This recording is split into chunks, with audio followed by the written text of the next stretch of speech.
चलिए सब इधर देखते हैं। इसको तो लिख लिए सभी लोग। जीन पियाजे का जो विचार था उसके बारे में आपको पढ़ना है, और दूसरा है जीन पियाजे का जो डेवलपमेंट के बारे में उनका कॉन्सेप्ट है संज्ञानात्मक विकास। संज्ञानात्मक विकास कॉग्निटिव डेवलपमेंट जिसको कहा जाता है, उसके बारे में आपको समझना होगा। और ये जो बिंदु और लिखे हुए हैं इसको आपको इसके विचार के अंतर्गत आपको धीरे धीरे समझना है। ये भी कल की तरह ही कॉन्सेप्चुअल है, आपको शब्दों के अर्थ और अर्थ के और भी अर्थ समझने होंगे तो आपका ही काम बनेगा। देखिए अभी हम लोग जो बात कर रहे हैं लगातार, ये बाल विकास या सीडीपी का टॉपिक जो चल रहा है उसमें हम लगातार बच्चों के डेवलपमेंट के बारे में चर्चा हम लोग कर रहे हैं कि बच्चे का विकास कितने तरीके से होता है, कैसे होता है।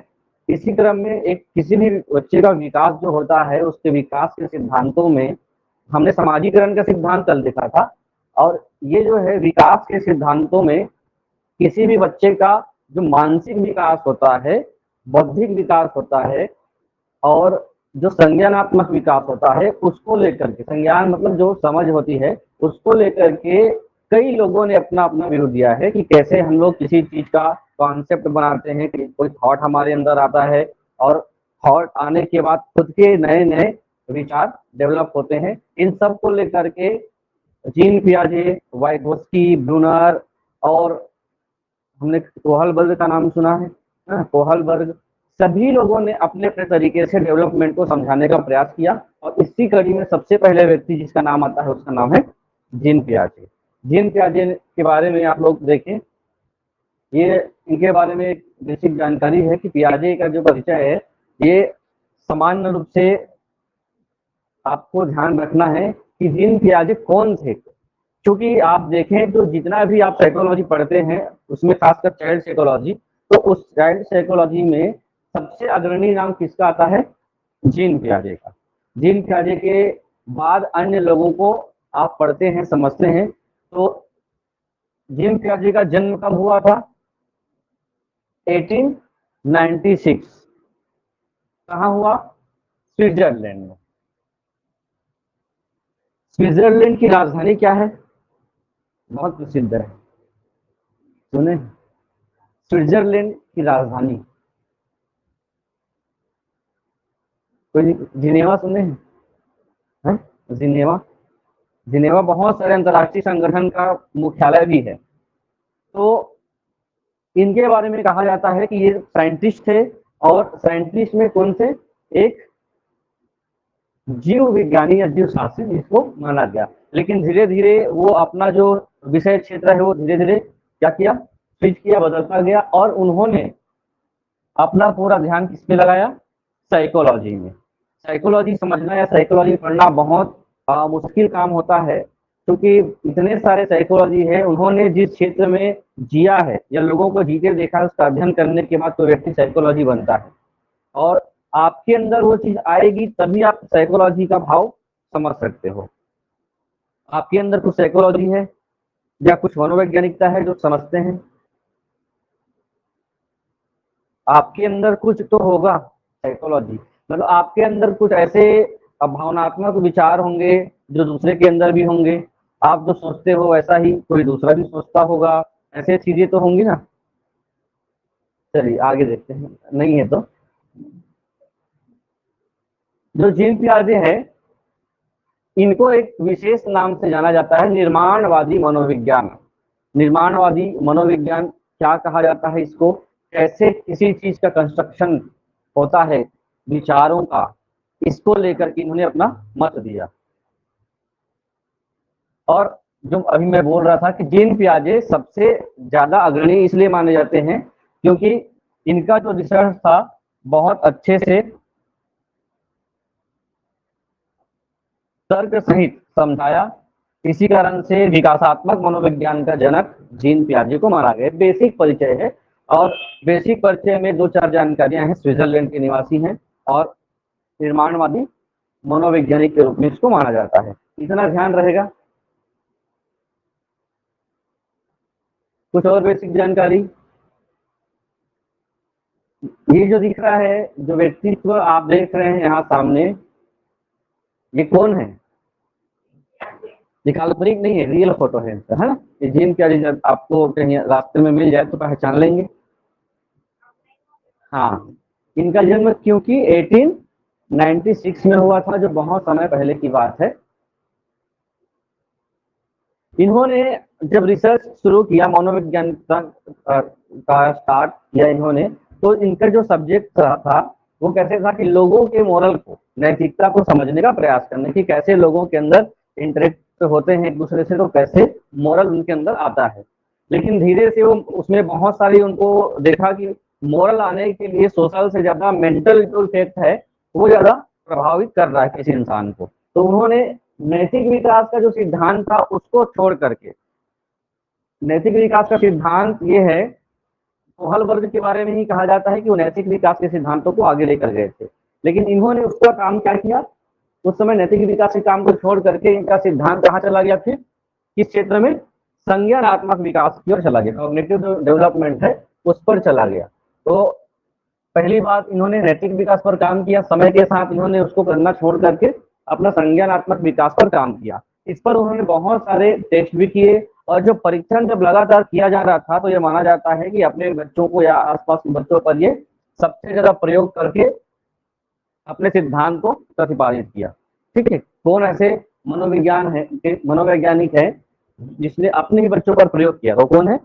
जीन पियाजे। बुक भी आपको नाम याद रखने हैं। कुछ ऐसे पुस्तक इन्होंने लिखे हैं जो लगातार आपको पढ़ना है, ज्यादा जोर नहीं देना है ना। पुस्तकों को तो थोड़ा सा, पुस्तक को नहीं पढ़ना है, इन पुस्तकों को आपको नहीं पढ़ना है, पुस्तक के नाम को पता कर लीजिए कम से कम कि किस राइटर ने कौन सी पुस्तक लिखी है। तो पहला जो बुक है, the language and thought of child, ये यही इसका जो पहला पुस्तक था। इस पे किस विषय पे बात की गई है कि कोई भी बच्चे के अंदर, अभी हम आगे पढ़ेंगे, जो इसकी पुस्तक थी the language and thought of child, बच्चों का जो विचार है और बच्चों की जो भाषा है। शुरुआत में बच्चे भाषा सीखते हैं, बोलना सीखते हैं। जब बोलना वो सीख रहे होते हैं तो भाषा को वाक्य बनाते हैं, पैराग्राफ बनाते हैं, उसके बाद उनके अंदर विचारों का सेटअप आता है। इस पर उन्होंने काम किया और ये सिद्ध किया कि भाषा से पहले हमारे अंदर पहले से क्या बन जा रहते हैं? कॉन्सेप्ट, विचार, थॉट बन जा रहते हैं। इसी के लिए उनका एक पुस्तक सबसे ज्यादा प्रसिद्ध है, क्या है? द लैंग्वेज एंड थॉट, भाषा और विचार। भाषा और विचार किसको लेकर के? बच्चों को लेकर के, बच्चों के भाषा और विकास। हिंदी में भी अगर आ जाए तो ध्यान रखेंगे। उसके बाद 2-4 पुस्तकें और हैं। साइकोलॉजी ऑफ द चाइल्ड, जो हमने कल बात किया कि कैसे समाजीकरण होता है।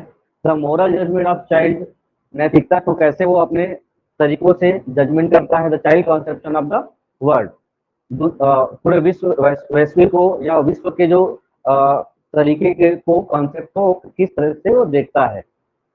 सबसे ज्यादा महत्वपूर्ण था इसका जो फर्स्ट बुक है, इसके प्रकाशन सत्र भी है, मतलब कौन कौन से साल में इनका प्रकाशन हुआ है, लेकिन उतने ज्यादा चीजें आपको अभी तो फिलहाल नहीं करनी।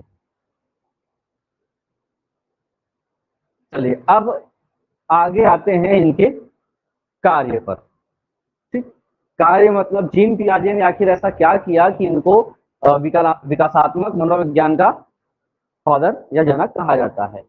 जब भी सोच, भाषा या विचार की बात की जाएगी तो इन्होंने कहा कि किसी भी इंसान के अंदर,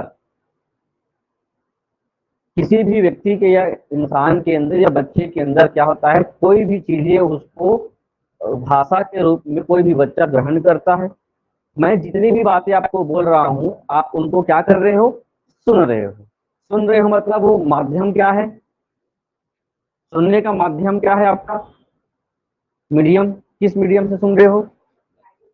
भाषा से सुन रहे हो ना। भाषा एक क्या हो गया? माध्यम हो गया। जब तक आपको इस भाषा का ज्ञान नहीं होता, मेरी बातें आप तक पहुंचती लेकिन समझते नहीं।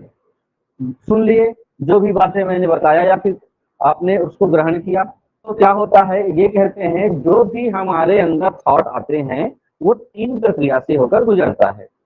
आप भी महसूस करें, कोई भी व्यक्ति किसी चीज को सुनता है, सुनने के बाद आपके मस्तिष्क में कुछ ऐसे क्या है, डिवाइस उपलब्ध है, बुद्धि है डिवाइस मान के चलो, वो जो डिवाइस है आपके द्वारा सुनी गई बात को प्रोसेस करता है, उसको एक सेटअप में सेट करता है। मैंने जो भी बात बोली है वो एक सिस्टमेटिक ढंग से क्या किया है, मैंने एक हिंदी का देवनागरी लिपि की भाषा को मैंने एक व्यवस्थित ढंग से बोला, उसको आपने सुना, सुनने के बाद आपके अंदर हिंदी भाषा को समझने के लिए मस्तिष्क सक्षम है, आपकी मस्तिष्क सक्षम है, उसको सुना, सुनने के बाद वो समझा, समझने के बाद उसके बाद आप उससे रिलेटेड या तो उसी बात को आप दोहरा सकते हो या तो उससे रिलेटेड आप अपना रिस्पॉन्स भी दे सकते हो।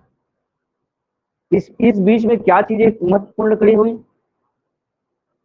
भाषा तो आपने समझा और आपके मस्तिष्क में कुछ ऐसी चीजें हैं जो उस भाषा को सुनना, सुनने के बाद उसमें क्या हुआ, बहुत सारी चीजें हुई होंगी, उसको एक मस्तिष्क क्या किया होगा, उसको शब्दों को सेटअप में तय किया होगा लाइन टू लाइन, उसके बाद उसके मीनिंग को आपके मस्तिष्क ने समझा होगा, उसका अर्थ समझा होगा, अर्थ समझने के बाद उसको बोलना है, ये भी रिस्पॉन्स करना है, ये भी आपके दिमाग में आया होगा, तब जा करके आप या तो दो बातें, जैसे ये कुछ लिखा हुआ है मैंने बोला वो चीज समझ रहा हूँ, इसको आपने बिना सुने, है ना, ये क्या लिखा हुआ है, सूचना, आपने देखा, आपकी इंद्रियां हैं और इंद्रियों के माध्यम से कोई चीज इनपुट आपके अंदर होगा, आपके अंदर जाएगा, सूचना ये शब्द आपने देखा, देखने के बाद ऐसी चीजें आपके मस्तिष्क में पहले से है जिसको जिसका अर्थ आपको पता है, किसका मतलब कुछ होता है, या इस शब्द को पता है कि ये सा है, सा ऐसा बनता है, जितने भी चीजें हैं उस चीजों के लिए पहले से दिमाग पे सेटअप तय है, उसके बाद वो सेटअप जो होता है अपने अपने तरीके से उसको रिस्पॉन्स करता है। यही से शुरुआत होती है इनका जीन पियाजे के विकासात्मक मनोवैज्ञानिक सिद्धांत का। ठीक, अभी जो आप सिस्टम, कंप्यूटर सिस्टम पे जो है ना, इनपुट प्रोसेसिंग और आउटपुट, ये जो प्रक्रिया होती है किसी भी व्यक्ति के मस्तिष्क में भी यही चीजें होती है। तो सूचना प्रकरण प्रतिमान शुद्ध इसका हिंदी है, लेकिन आप लोग देखें IPM, information processing model. Jean पियाजे का सिद्धांत एक सूचना प्रकरण प्रतिमान है। पियाजे मस्तिष्क को क्या मानते हैं, एक प्रोसेसिंग डिवाइस जो किसकी तरह काम करेगा, कंप्यूटर की तरह पूरा काम करता है और उस पर प्रोसेसिंग करके क्या करता है, प्रोडक्ट देता है या फिर रिस्पॉन्स देता है। दिख रहा होगा ये, आप देखिए, ये आपका मस्तिष्क है और ये एटमॉस्फेयर में घूम रही चीजें हैं। कोई सूचना आपके तहत आ रही है, कोई जानकारी जा रही है जिसको हम लोग इसके तहत अपने इंद्रियों के माध्यम से अपने मस्तिष्क तक ले जाते हैं, उनको हम लोग क्या बोलेंगे, कोई भी जानकारी सूचना है वो क्या गया, हमने क्या किया, उसका अर्जन किया, ग्रहण किया, ग्रहण करने के बाद आपका जो ब्रेन है इस पर बहुत सारे क्या किया, प्रोसेस किया, और प्रोसेस में ही बहुत सारी प्रक्रियाएं होती है, या बहुत सारी में क्या, इस सूचना का मतलब क्या है, इसको रिस्पॉन्स कैसे किया जाए, इसका नया शब्द है या पुराना शब्द है, या पहली बार किसी चीज का आप लोग बात सुन रहे हो, इन सबको ये सोचता है, सोचने के बाद ये क्या करता है, आउटपुट करता है। आउटपुट किस रूप में हो सकता है, आपके आंसर के रूप में, जवाब के रूप में हो सकता है, या उस जानकारी को आप अपने बिहेवियर के रूप में बदल सकते हैं, व्यवहार में ला सकते हैं। ठीक है, अब प्रश्न उत्तर होगा तो बोल के बताएंगे। आपको बोला जा रहा है जाओ, आपको क्या बोला जा रहा है, जाओ, तो आप उसका उत्तर देंगे क्या, जाओ, आप भी बोलेंगे क्या, जाओ, तो आप उसको किस में बदलेंगे, व्यवहार में बदलेंगे, उठ करके चले जाएंगे। तीसरा होता है ये फंक्शन, या आप उस तरीके से जो आपके दिमाग में कार्य मिला उस हिसाब से आप उसको किसी कार्य में परिणित करेंगे। तो इन तीनों को मिलाकर हम लोग क्या बोलते हैं, इसको प्रतिक्रिया या फिर उत्पाद या प्रदर्शन, एक्सप्रेशन। तो जो एक्विजिशन होता है, ग्रहण करते हैं, प्रोसेस होता है, और ये जो अभी सिस्टम काम करता है कंप्यूटर सिस्टम वैसे ही। तो आप ये सोचिए कि ये पहले था कि हम जो जीन पियाजे का कॉन्सेप्ट पढ़े वो पहले का है। हो सकता है ये जीन पियाजे की कॉन्सेप्ट से कंप्यूटर का निर्माण हुआ हो, कोई जानकारी को डालिए तो प्रोसेस करेगा, फिर प्रतिक्रिया देगा। दोनों अलग अलग चीजें हैं ना, इस पर मत जाइए। तो पियाजे का क्या कहना है, जितने भी व्यक्ति के अंदर, अब इस शब्दों में आ जाएंगे, जितने भी व्यक्ति के अंदर कोई संज्ञान होता है या उनके अंदर संज्ञानात्मक विकास होता है, वो उसका विकास का मूल आधार जो है वो है मस्तिष्क। यही से जीन पियाजे का कॉन्सेप्ट आता है। संज्ञान होना, संज्ञानात्मक विकास होना, इस सबका आधार क्या है, मस्तिष्क। किसी भी व्यक्ति का मस्तिष्क इसी तरीके से काम करेगा। चलिए, अब इनके बहुत सारे कॉन्सेप्ट हैं जिसको आप एक एक करके समझते जाइए।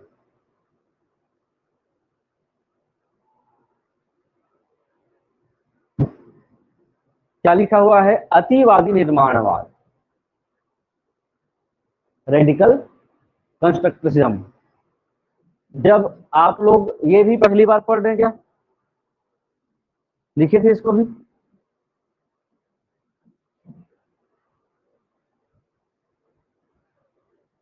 क्या कहा जा रहा है, अब आप इस चीज को अपने मस्तिष्क में डालिए, उसको थोड़ा सा प्रोसेस करिए और मुझे प्रतिक्रिया दीजिए। इसके अर्थ को समझाना है। जीन पियाजे ने एक चीज कहा है कि इंसान के अंदर बोलने समझने की क्षमता उसके मस्तिष्क के हिसाब से आती है। सोसाइटी, समाज बात की बात है। किसी इंसान के अंदर बुद्धि रहे तब तो व्यवहार करेगा, बुद्धि ही नहीं है, दिमाग में प्रोसेस ही नहीं हो रहा है, तो कितना भी जानकारी डाल लो, कितना भी समझा लो। तो इसके लिए इन्होंने दो चार शब्दावली इन्होंने दिया है, जिसमें पहला है अतिवादी निर्माणवाद।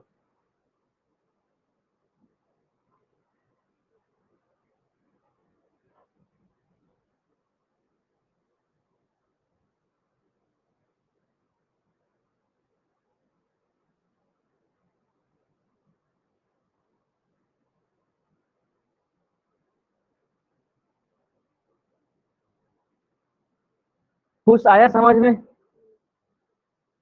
कौन हो, बताना पड़ जाएगा उधर। हाँ, यहाँ पर अभी तक हमने दो तीन, कल हमने समाजीकरण के कॉन्सेप्ट पढ़ा है, और समाजीकरण के जो कॉन्सेप्ट में क्या चीजें समझा कि कोई भी व्यक्ति समाज से जुड़ करके अपना सामाजिक विकास करेगा, तो उसके लिए परिवार जिम्मेदार है, समाज जिम्मेदार है, स्कूल जिम्मेदार है। पियाजे का कहना था, हमने देखा है कि ये चीज उम्र के साथ साथ आती है, इन्होंने कहा सामाजिक पक्ष में। लेकिन इनका जो कॉन्सेप्ट था, ये सभी चीजें कब आएंगी, जब किसी इंसान के अंदर मस्तिष्क अच्छे से विकसित होगा। उसमें इन्होंने कहा कि किसी भी व्यक्ति का जब सामाजिक पक्ष है, सांस्कृतिक पक्ष है, या फिर कोई भी रोल वो निभाता है, ये सब की वो बात नहीं करता। ये कहता है कोई भी विचार आएगा, किसमें आएगा, मस्तिष्क में आता है।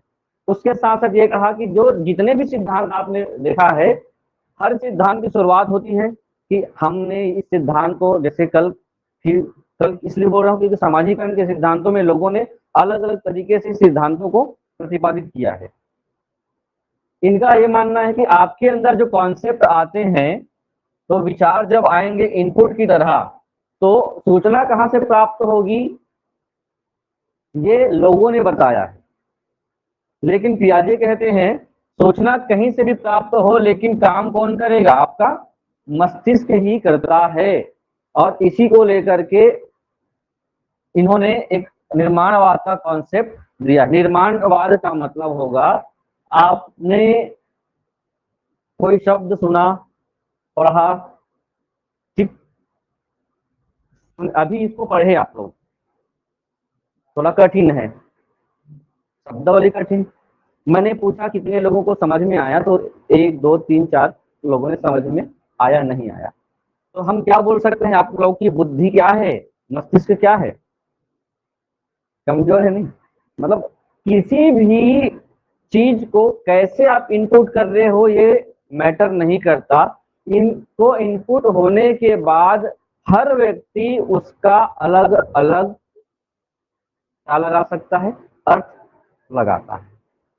ठीक है, अलग अलग अर्थ लगाता है। इसलिए निर्माणवादी पर प्याजे कहते हैं बालक द्वारा वास्तविकता का प्रदर्शन नहीं है, ये वास्तविकता का अनुकूलन है। ठीक, इसी कारण से ये इनका अनुकूलन का सिद्धांत आएगा।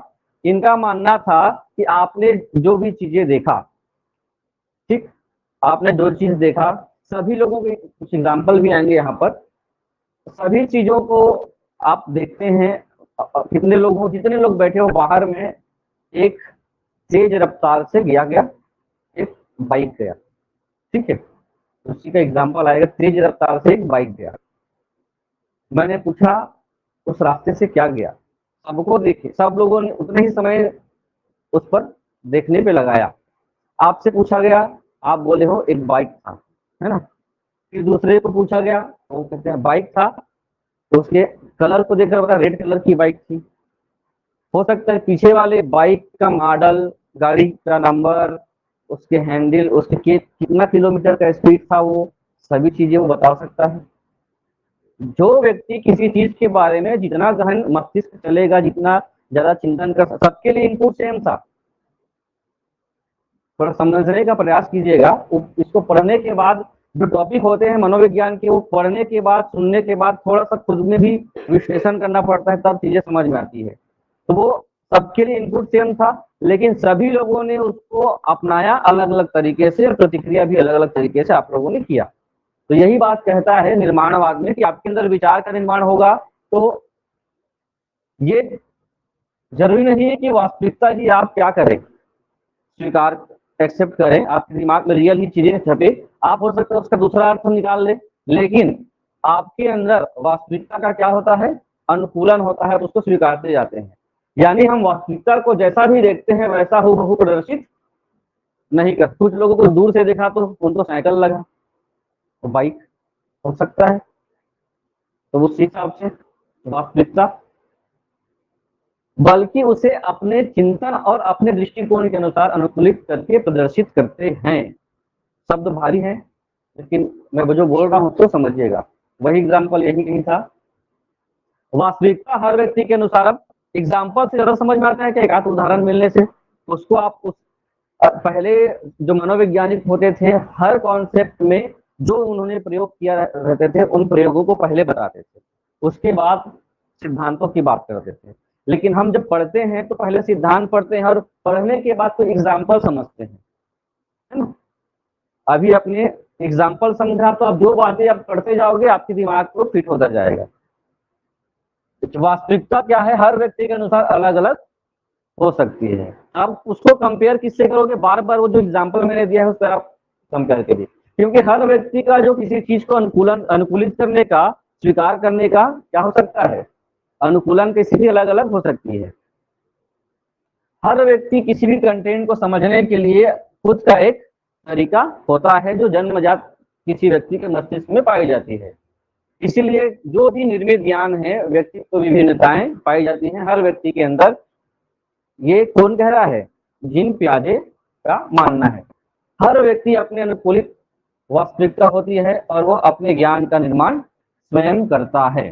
जैसे अभी बहुत सारी चीजें आएंगी, मैंने एग्जाम्पल दिया है, जीन पियाजे ने भी इस पर रिसर्च किया है। मैंने एक एग्जाम्पल क्या दिया है कि एक व्यक्ति क्या लेकर गया है, बाइक लेकर गया है ना। अब बाइक की कल्पना आप लोगों ने की होगी, तो कुछ लोगों ने अच्छी खासी नई बाइक की कल्पना की, कुछ लोगों ने अपने घर में जो होगी उसी बाइक की कल्पना की होगी, है ना। सभी लोगों ने, कोई ऐसा व्यक्ति है जो अभी रेड बोल दिया तो कई लोग रेड को ही कल्पना करने लग गए होंगे। तो ये क्या होता है, ये आपके कंटेंट को, विचार को, ज्ञान को आप अपने अंदर क्या करते हैं, स्वीकार करते जाते हैं, अनुकूलित करते जाते हैं, है ना। कुछ लोग पल्सर किए होंगे मेरी, कुछ लोग सुपर स्प्लेंडर किए होंगे। हाँ, तो आपने कुछ तो गाड़ी का इमेजिन किया, साइकिल क्या होगा, पुरानी गाड़ी, नई गाड़ी, यही चीजें हैं कि आप हर व्यक्ति का क्या है, व्यक्तित्व विभिन्नताएं हैं, लोग अलग अलग तरीके से, इनपुट होने का साधन कुछ भी हो सकता है, लेकिन आपके मस्तिष्क ने जो एक्सेप्ट किया है, एडॉप्ट किया है, उसी हिसाब से आप अपना ज्ञान का निर्माण करते हैं, समझ का निर्माण करते हैं। ये बहुत हल्की बातें नहीं है, जो आप लोगों को समझ में आ रही है अच्छी बात है, नहीं आ रही तो इसको फिर से पढ़िएगा, बातें क्या हो रही है यहाँ पे। ठीक है, वही बातें बाइक वाला जो मैं बताया हूँ, अब इसको रिपीट करने की आवश्यकता नहीं है। यहां से देखिए, हमारे आसपास के जगत सूचनाओं का समुद्र है। जितने भी चीजें हमारे आसपास में मौजूद हैं, सभी से आप क्या कर सकते हैं, इंफॉर्मेशन ले सकते हैं, जो बालक के द्वारा अनुकूलन के लिए तैयार है, जिससे वह ज्ञान का निर्माण कर सके। आप जितने चीजों से कॉन्टेक्ट में आते जाएंगे, उतने चीजों का आपके अंदर ज्ञान भंडार बढ़ता जाएगा। एक शब्द समझ लीजिए, आप जितने चीजों के संपर्क में आएंगे, उतनी ज्यादा आपके अंदर ज्ञान का भंडार होता जाएगा। फिर से रिपीट कर रहा हूँ, यही जीन पियाजे का मूल कॉन्सेप्ट है। क्योंकि जब आप किसी चीज को देखेंगे और नई नई चीजें देखेंगे, वो आपके दिमाग में पैकेट के रूप में संचित होता जाता है, अकॉर्डिंग टू जीन पियाजे। और जब वैसी चीजों को आप सेकेंड टाइम देखते हैं, तो आपके अंदर उसकी कल्पना नहीं बनती, वास्तविकता बनती जाती है, समझ बैठती जाती है। तो जितना आप देखेंगे, ये यही है, हमारे आसपास की जगत में सूचनाओं का समुद्र है। जितना आप क्या करेंगे, आसपास अनुकूलित होंगे, उतनी ज्यादा आपका नॉलेज बढ़ता जाएगा। अतः बालक को इसलिए नन्हा वैज्ञानिक कहा जाता है। यहाँ तक आप लोगों का कॉन्सेप्ट क्लियर चला गया होगा। इसको लेकर के भी बहुत विवादित जो स्थिति थी, इसको लेकर के भाषा और चिंतन या विचार, इसको लेकर के भाषा और विचार को लेकर के बहुत सारे वैज्ञानिकों ने क्या दिया है, फिर अपने अपने विचार दिए हैं। जीन पियाजे कहते हैं, भाषा ही चिंतन है और चिंतन ही भाषा है। अब आप लोग बताइए, भाषा ही चिंतन है और चिंतन ही भाषा है।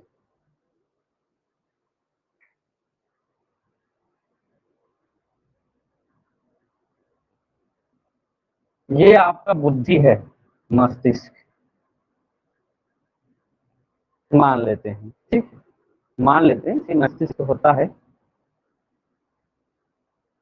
यहाँ पे क्या होता है, अब बताओ, यहाँ क्या होता है, यहाँ क्या होता है, यहाँ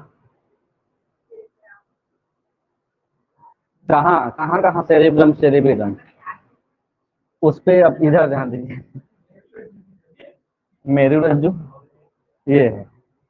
भाषा ही चिंतन है, इसका समझिए, चिंतन भाषा से पहले होता है, इन्होंने बोल दिया।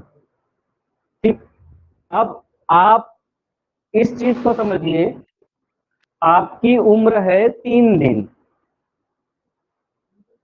मान लीजिए 3 दिन आपकी उम्र है, या छोटा बच्चा जो 3 दिन का है, क्या वो अपनी बात बता सकता है?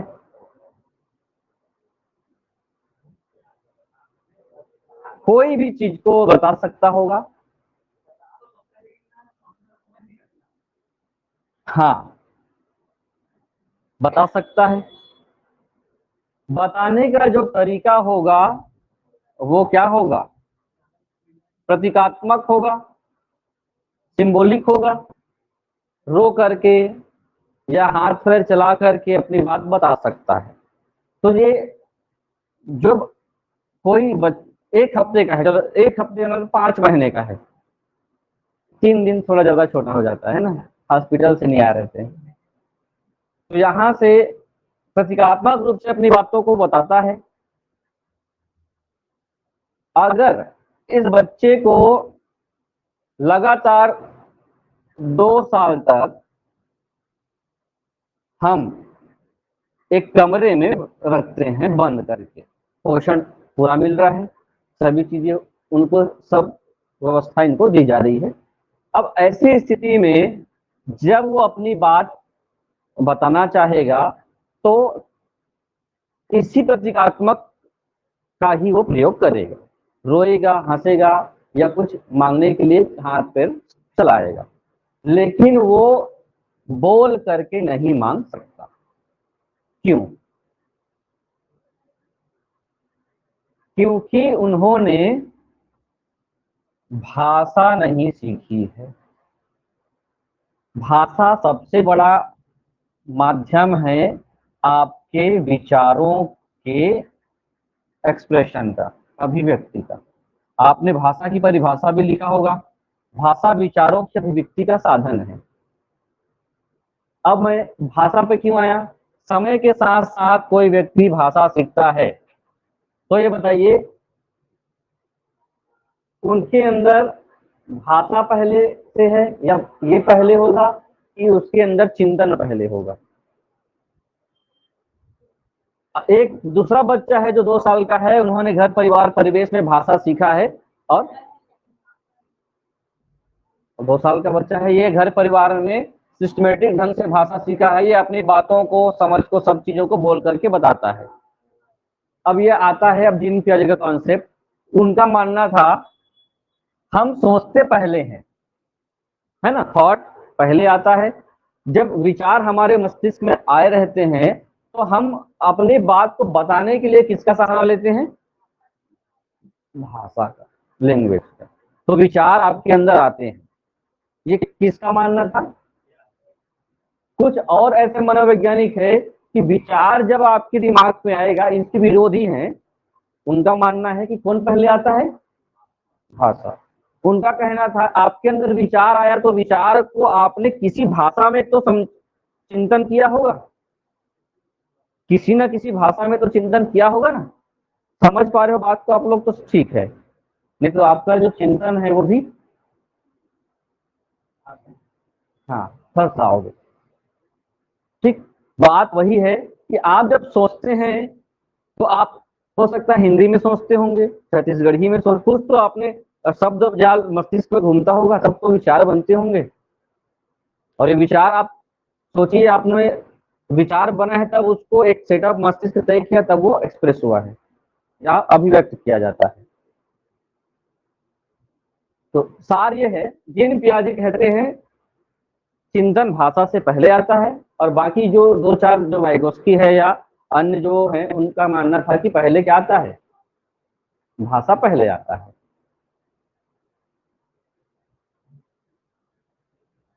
नीचे क्या लिखा है? जीन पियाजे इस चीज को सही से स्पष्ट नहीं कर पाए, बाद में इसका एक सहयोगी था जो संज्ञानात्मक विकास को लेकर के आगे बढ़ा, उसका नाम था ब्रूनर, है ना। ब्रूनर ने कहा पियाजे जो बोल रहे हैं ये बिल्कुल सही बोल रहे हैं। आप लोगों को क्या लगता है, आप किसके पक्ष? आप व्यक्तिगत आपके अंदर तो किसी चीज को सोचने की क्षमता होगी, तो आप बताइए कौन सी बातें सही हैं? छोटा बच्चा तो 2 साल का भी है, भाषा नहीं सीखा तब भी अपने बातों को बता पा रहा है। भाषा का मतलब हिंदी भाषा, अंग्रेजी भाषा नहीं होता, पहली बात ये ध्यान रखिए, ठीक है। भाषा क्या है? अभिव्यक्ति का साधन होता है, जो प्रतीकात्मक भी हो सकता है, जो नहीं बोल पाता गूंगे व्यक्ति भी अपनी बात को बता सकता है इशारों की भाषा से, प्रतीकात्मक संकेतों की भाषा से।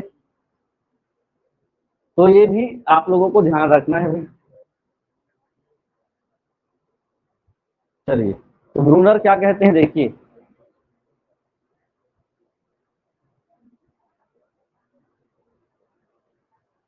वाइगोत्स्की ने कहा भाषा और चिंतन को लेकर के दोनों एक दूसरे के विरोधाभासी थे। इनका मानना था कि पहले क्या आया? भाषा का विकास हुआ, फिर वही भाषा के आधार पर हम क्या करते हैं? चिंतन करते हैं। किसने कहा है? लेओ वाइगोत्स्की। ब्रूनर ने फिर से ये बात बताई और इसको समझाने के लिए अपना तर्क दिया। किसने? ब्रूनर ने। किसके समर्थन में? जीन पियाजे। मस्तिष्क जो पहले से डेवलपमेंट हुआ रहता है, विचार पहले आते हैं, उनके लिए इन्होंने 3 चीजों के लिए बात किया।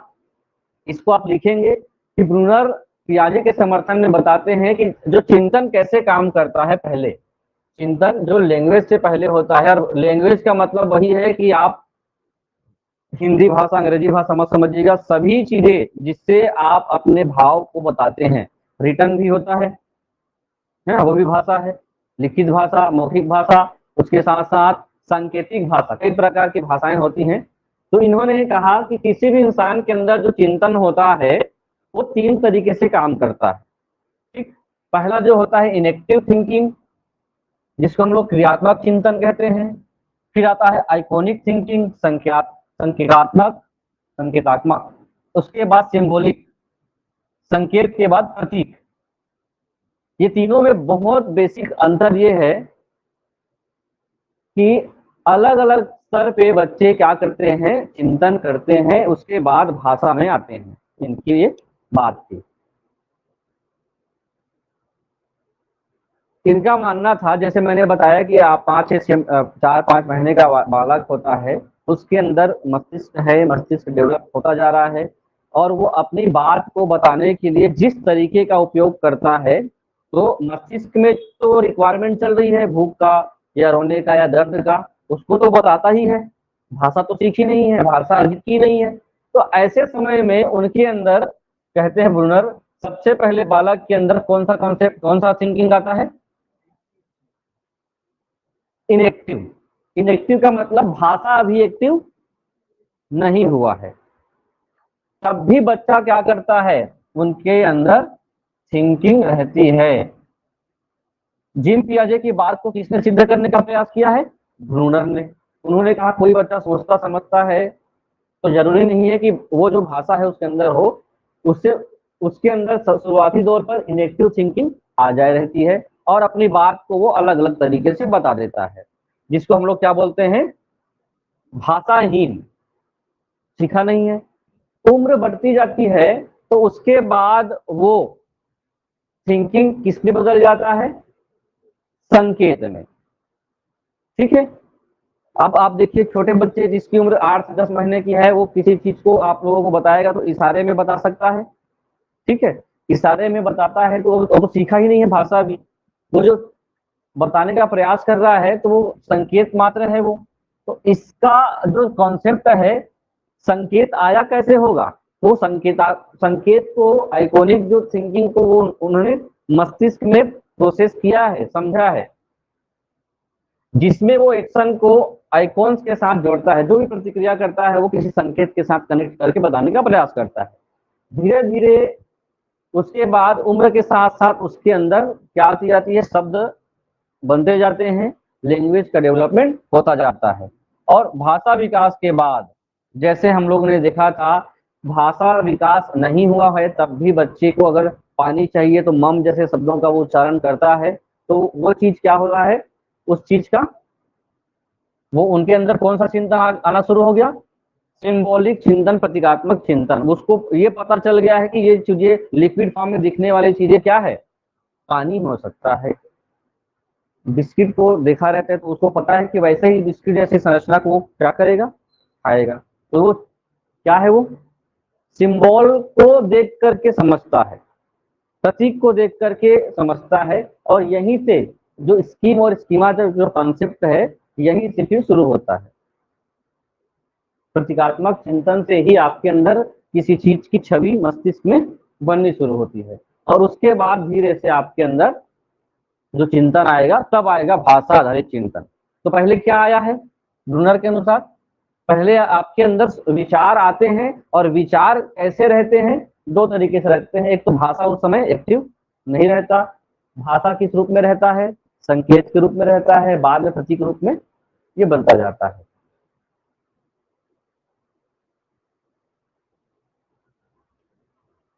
बहुत सारे मनोवैज्ञानिकों ने कहा कि बच्चे जो होते हैं, जिसका जन्म होता है, और बच्चे जब छोटे रहते हैं तो वो क्या रहते हैं? कोरी स्लेट के समान रहते हैं। बहुत लोगों ने कहा। किसने कहा था? बहुत प्रसिद्ध है वो, आपने डीएड में पढ़ा होगा, जॉन लॉक का अनुभवात्मक सिद्धांत है। ठीक है। अनुभवात्मक सिद्धांत क्या है कि कोई भी इंसान अनुभव से सीखता है। अनुभववादी विचारधारा आप लोग नहीं पढ़े हो क्या? कोई सब लोग ऐसे देखते हो और तो पत्राचार वाले हैं वाले हो जाता है। हम तो क्या होता है, नॉन कॉलेज वाले, नॉन अटेंडिंग, है ना, तो वो अलग मैटर है, उनसे मैं नहीं पूछ सकता, लेकिन आप लोग का 75% से ज्यादा होगा अटेंडेंस तो, है ना।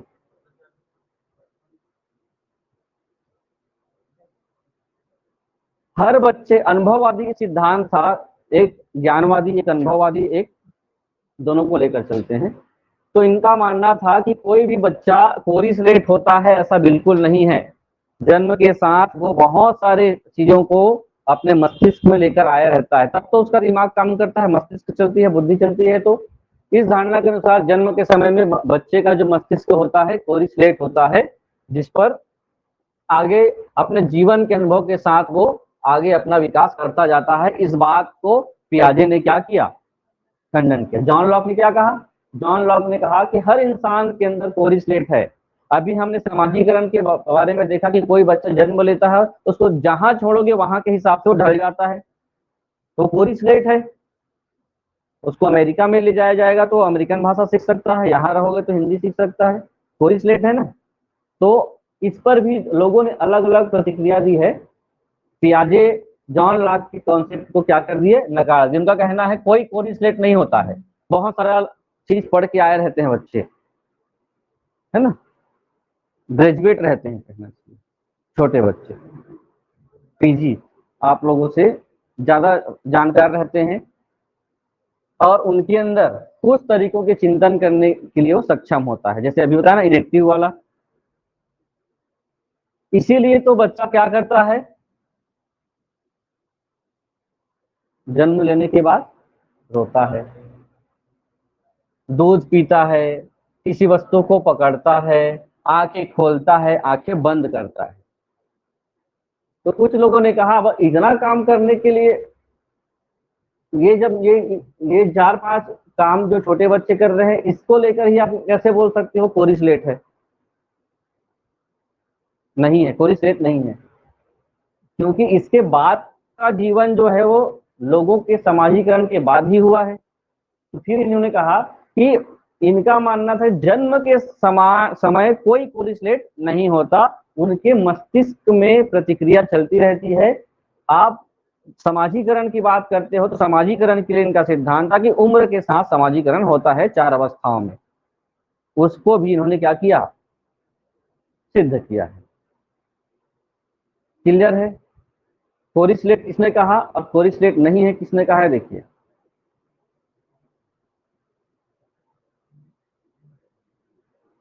अब आते हैं संज्ञानात्मक विकास।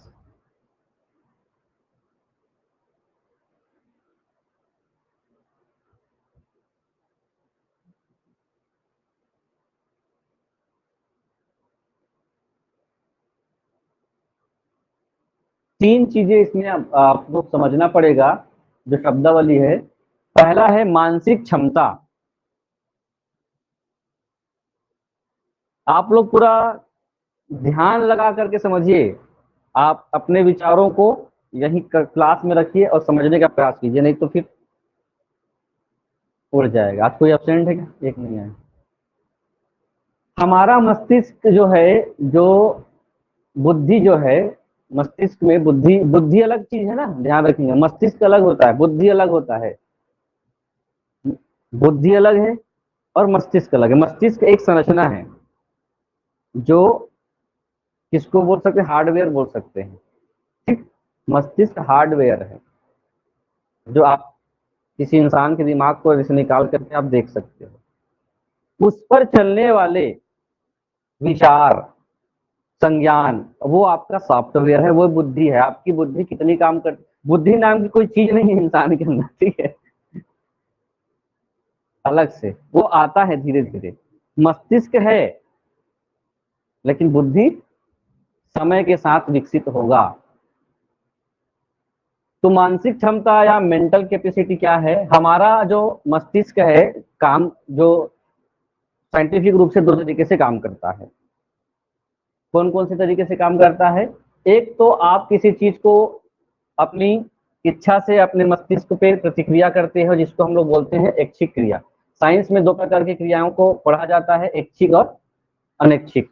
अनैच्छिक को ही प्रतिवर्ती क्रिया भी कही जाती है, सुने हैं प्रतिवर्ती क्रिया, अनैच्छिक क्रिया।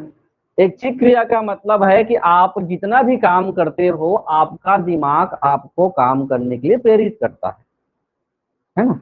आप अगर आपका दिमाग ऐच्छिक नहीं होगा तो आप अभी 5 बजे के आसपास ना ही आते, ना ही यहाँ पहुंचते। आप अपने दिमाग की इच्छा से वो काम हो रहा है। आप जो लिख रहे हो तो किस प्रकार का काम है? ऐच्छिक। आप अपने मस्तिष्क के हिसाब से, अपने इच्छा के अनुसार से आप काम कर रहे हो, तो इसका मतलब होता है ऐसे जितने भी काम होते हैं जो आप या हम अपनी इच्छा से करते हैं, इसके लिए आप क्या सोचते हो कि हमें ये अमुक काम करना है। ये कैसी क्रिया हो गई? ऐच्छिक क्रिया। जैसे आप यहाँ से आए हो, लिख रहे हो, देख रहे हो, पढ़ रहे हो, ये आपके हिसाब से ही चल रही है, आपके मस्तिष्क इसको चला रहा है। कभी कभी कुछ ऐसे काम होते हैं जो बहुत जल्दी से मस्तिष्क तक वो कार्य पहुंचता नहीं है, और वो काम बिना मस्तिष्क के पहुंचने से पहले ही वो घटित हो जाती है। ठीक है, जैसे आप बैठे हो और एक मच्छर आके काट दिया, ठीक, और जैसे ही मच्छर काटा है उससे तुरंत आपका मस्तिष्क मूवमेंट करने से पहले आपके हाथ हत्या, ठीक है, उसके बाद समझ में आता है मैंने किसको मारा है। कभी कभी होता है आप पलंग झपक रहे हो, आपको छींक आ जाती है कभी कभी, है ना। आप अपनी इच्छा से छींक नहीं ला सकते, मैं आपको बोलूं कि थोड़ा सा छींको, आ सकती है, आपकी इच्छा के ऊपर नहीं है, आपकी बुद्धि वो नहीं कर सकती। ऐसी क्रिया को हम लोग क्या बोलेंगे? अनैच्छिक क्रिया। हम अपनी इच्छा से कुछ कार्य है जो हम नहीं कर सकते, जैसे पलकों का झपकना हो गया, छींकना हो गया, खांसना हो गया, हार्ट बीट का जो चल रहा है वो आपकी इच्छा से चल रही है क्या? आपकी इच्छा से चलती तो कभी बंद नहीं होती, अमर रहते आप। समझ रहे हो बात? वो ऐसी चीजें हैं जो प्राकृतिक रूप से आपके मस्तिष्क के रिस्पॉन्स के बिना, जैसे डाइजेशन, पाचन, इसको क्यों समझ रहे हैं आप लोग? क्योंकि संज्ञानात्मक विकास के लिए 3 चीजें महत्वपूर्ण हैं। आपकी मानसिक विकास का भी होना, उसके बाद आपका कॉग्निटिव कैपेसिटी की बात करेंगे, ये समझ में आ गया। अच्छी कनेक्टिव मानसिक विकास के एक हिस्से होते हैं। दूसरा संज्ञानात्मक क्षमता, देखिए इसको क्या कहता है। मस्तिष्क में अनैच्छिक क्रियाओं को हटा दीजिए। अब कौन सी क्रिया काम करेगा? ऐच्छिक। जो आप चाहेंगे वही होगा। ये कैसी क्रिया होगी? ऐच्छिक क्रिया। तो जो आपका जो मस्तिष्क है, ऐच्छिक के कार्यात्मक की क्षमता को ही संज्ञानात्मक क्षमता कहते हैं। ये कैसी बात हो गई? आप जो जो करना चाहते हैं, आपकी की इच्छा से जो चीजें घटित होती है वो आपका बुद्धि कर रहा है, मस्तिष्क कर रहा होता है। और जितना मस्तिष्क एक्टिव होगा, जितना बेहतर काम करेगा, उतने अच्छे से, उतने ही क्षमता से आपका संज्ञानात्मक विकास होगा। ये शब्द बार बार आ रहा है, संज्ञान क्या है, संज्ञानात्मक क्या है, इसको भी समझेंगे अभी। तो पियाजे कहते हैं कि ऐसी क्षमता को ही हम लोग क्या नाम देते हैं? संज्ञान। जितनी भी चीजें हैं आपके अंदर चीजों को समझने की, और आप समझने के लिए आपका मस्तिष्क सक्षम है, और वैसा ही चीज आपके अंदर संज्ञान या उसका ज्ञान होगा जो आप समझना चाहोगे। अनैच्छिक चीजों का आपका ज्ञान नहीं हो सकता। तो ऐच्छिक कार्यात्मक के लिए जो आपके मस्तिष्क में प्रोसेस चल रहा होता है, उसको एक और नाम दिया है संक्रिया। संक्रिया या ऑपरेशन। मानसिक संक्रिया सुने हैं, बौद्धिक संक्रिया, तो ये भी शब्द आएगा अभी। संक्रिया किसको कहते हैं, संज्ञान किसको कहते हैं। अब बौद्धिक क्षमता,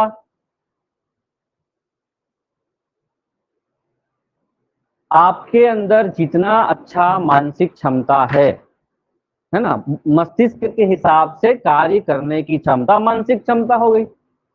और वैसी ही मानसिक क्षमता को हम क्या करते हैं, जितना आपके अंदर मानसिक क्षमता होगी उतना ही अच्छा आप किसी चीज में दक्ष होंगे, आपकी कार्यात्मक शक्ति और कार्य करने की गति उतनी बेहतर होगी। ये तीनों बातें आपको समझनी होगी।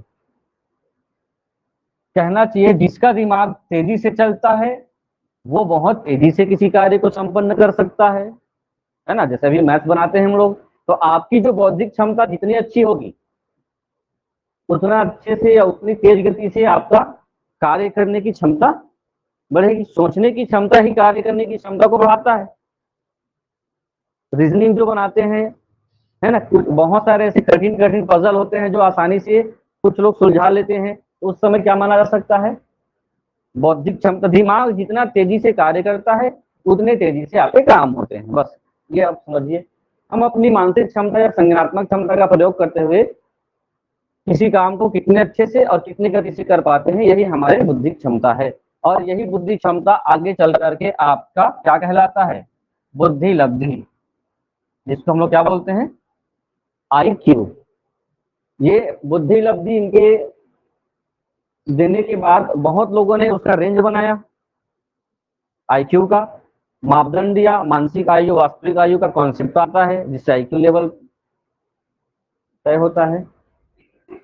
तो बुद्धि लब्धि का संबंध किससे है, IQ का संबंध आप जितना तेजी से काम करते हैं, आप किसी काम को जितना तेजी से करते हो उसके लिए जिम्मेदार कौन है, आपका बुद्धि दौड़ने की क्षमता। आपकी बुद्धि तेजी से क्यों दौड़ती है, क्योंकि आपकी ऐच्छिक जो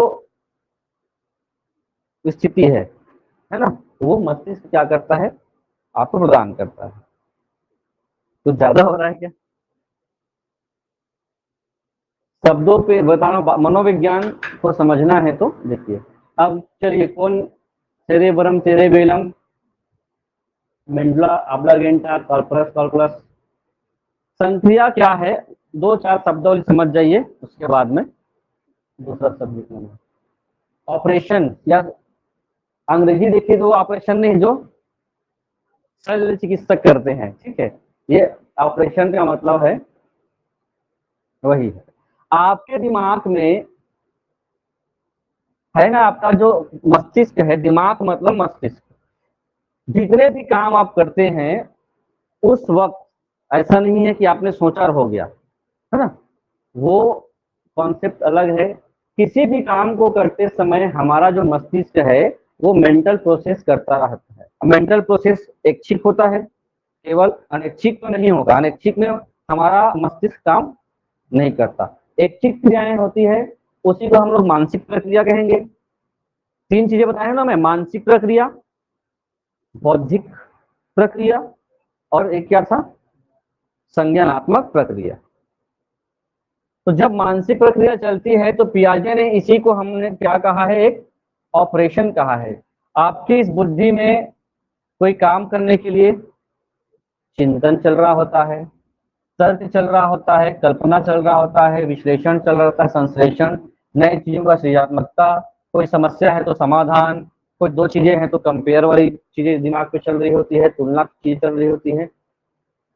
इन सब चीजों का कनेक्शन है मेंटल प्रोसेस, मस्तिष्क में चल रही है। यही जो प्रक्रियाएं दिमाग में चलती रहती है उसी को हम लोग क्या कहते हैं, ऑपरेशन या संक्रिया कहते हैं। संक्रिया मतलब एक ऐसी गतिविधि जो हमारे दिमाग में लगातार चलती जाती है और इसके बिना आप रिस्पॉन्स नहीं कर सकते।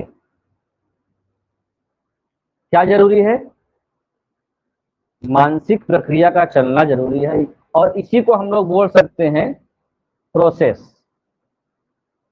कोई जानकारी आपके दिमाग में इनपुट हुआ है तो प्रोसेस होगा, चिंतन होगा, तर्क होगा, कल्पना करेंगे आप, विश्लेषण करेंगे, संश्लेषण करेंगे, उसके बाद क्या करेंगे, रिस्पॉन्स।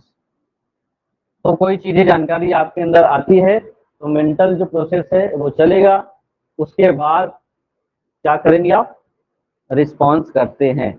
जिन पियाजे फिर फाइनली इसी में आते हैं। ये प्रोसेस के अंतर्गत जो चलने वाली चीजें हैं वो यही है, ठीक है। हाँ बोला करिए, हाँ या ना, हाँ। क्योंकि अभी आप लोगों का जो मानसिक प्रक्रिया है सोमवार को पता चलेगा कि आपका जो इनपुट है कितना गया। अभी आप लोग इनपुट के रूप में जानकारियां ले रहे हैं, घर जा करके इसको क्या करना है, प्रोसेस करना है। सोमवार को आप लोगों को रिस्पॉन्स सीट मिलेगा, ओएमआर वाला, है ना।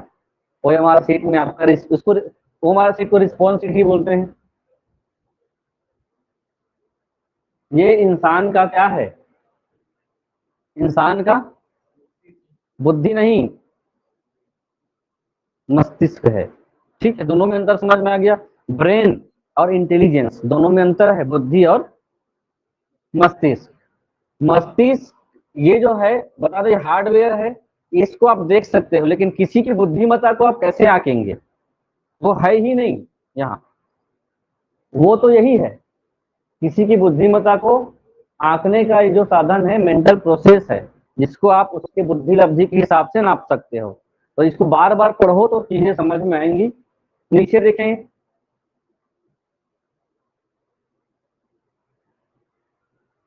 पढ़े होंगे स्कीमा, पहली बार पढ़ रहे हो तो समझिए अब स्कीमा क्या है।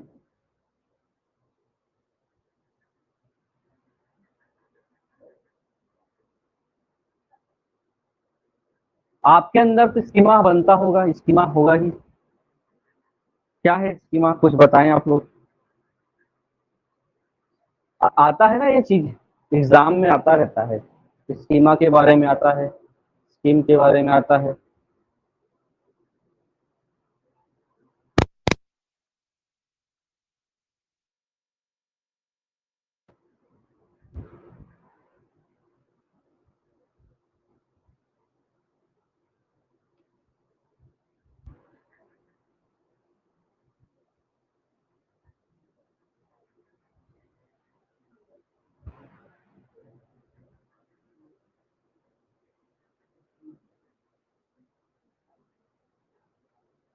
बताएं कोई, कैसे कर रहे हो आप।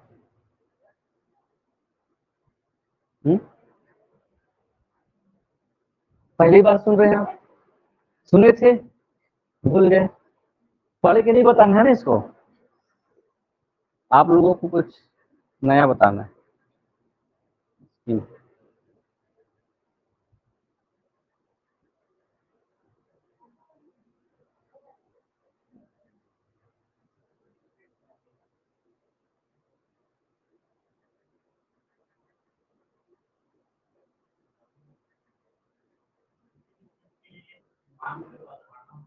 हाँ,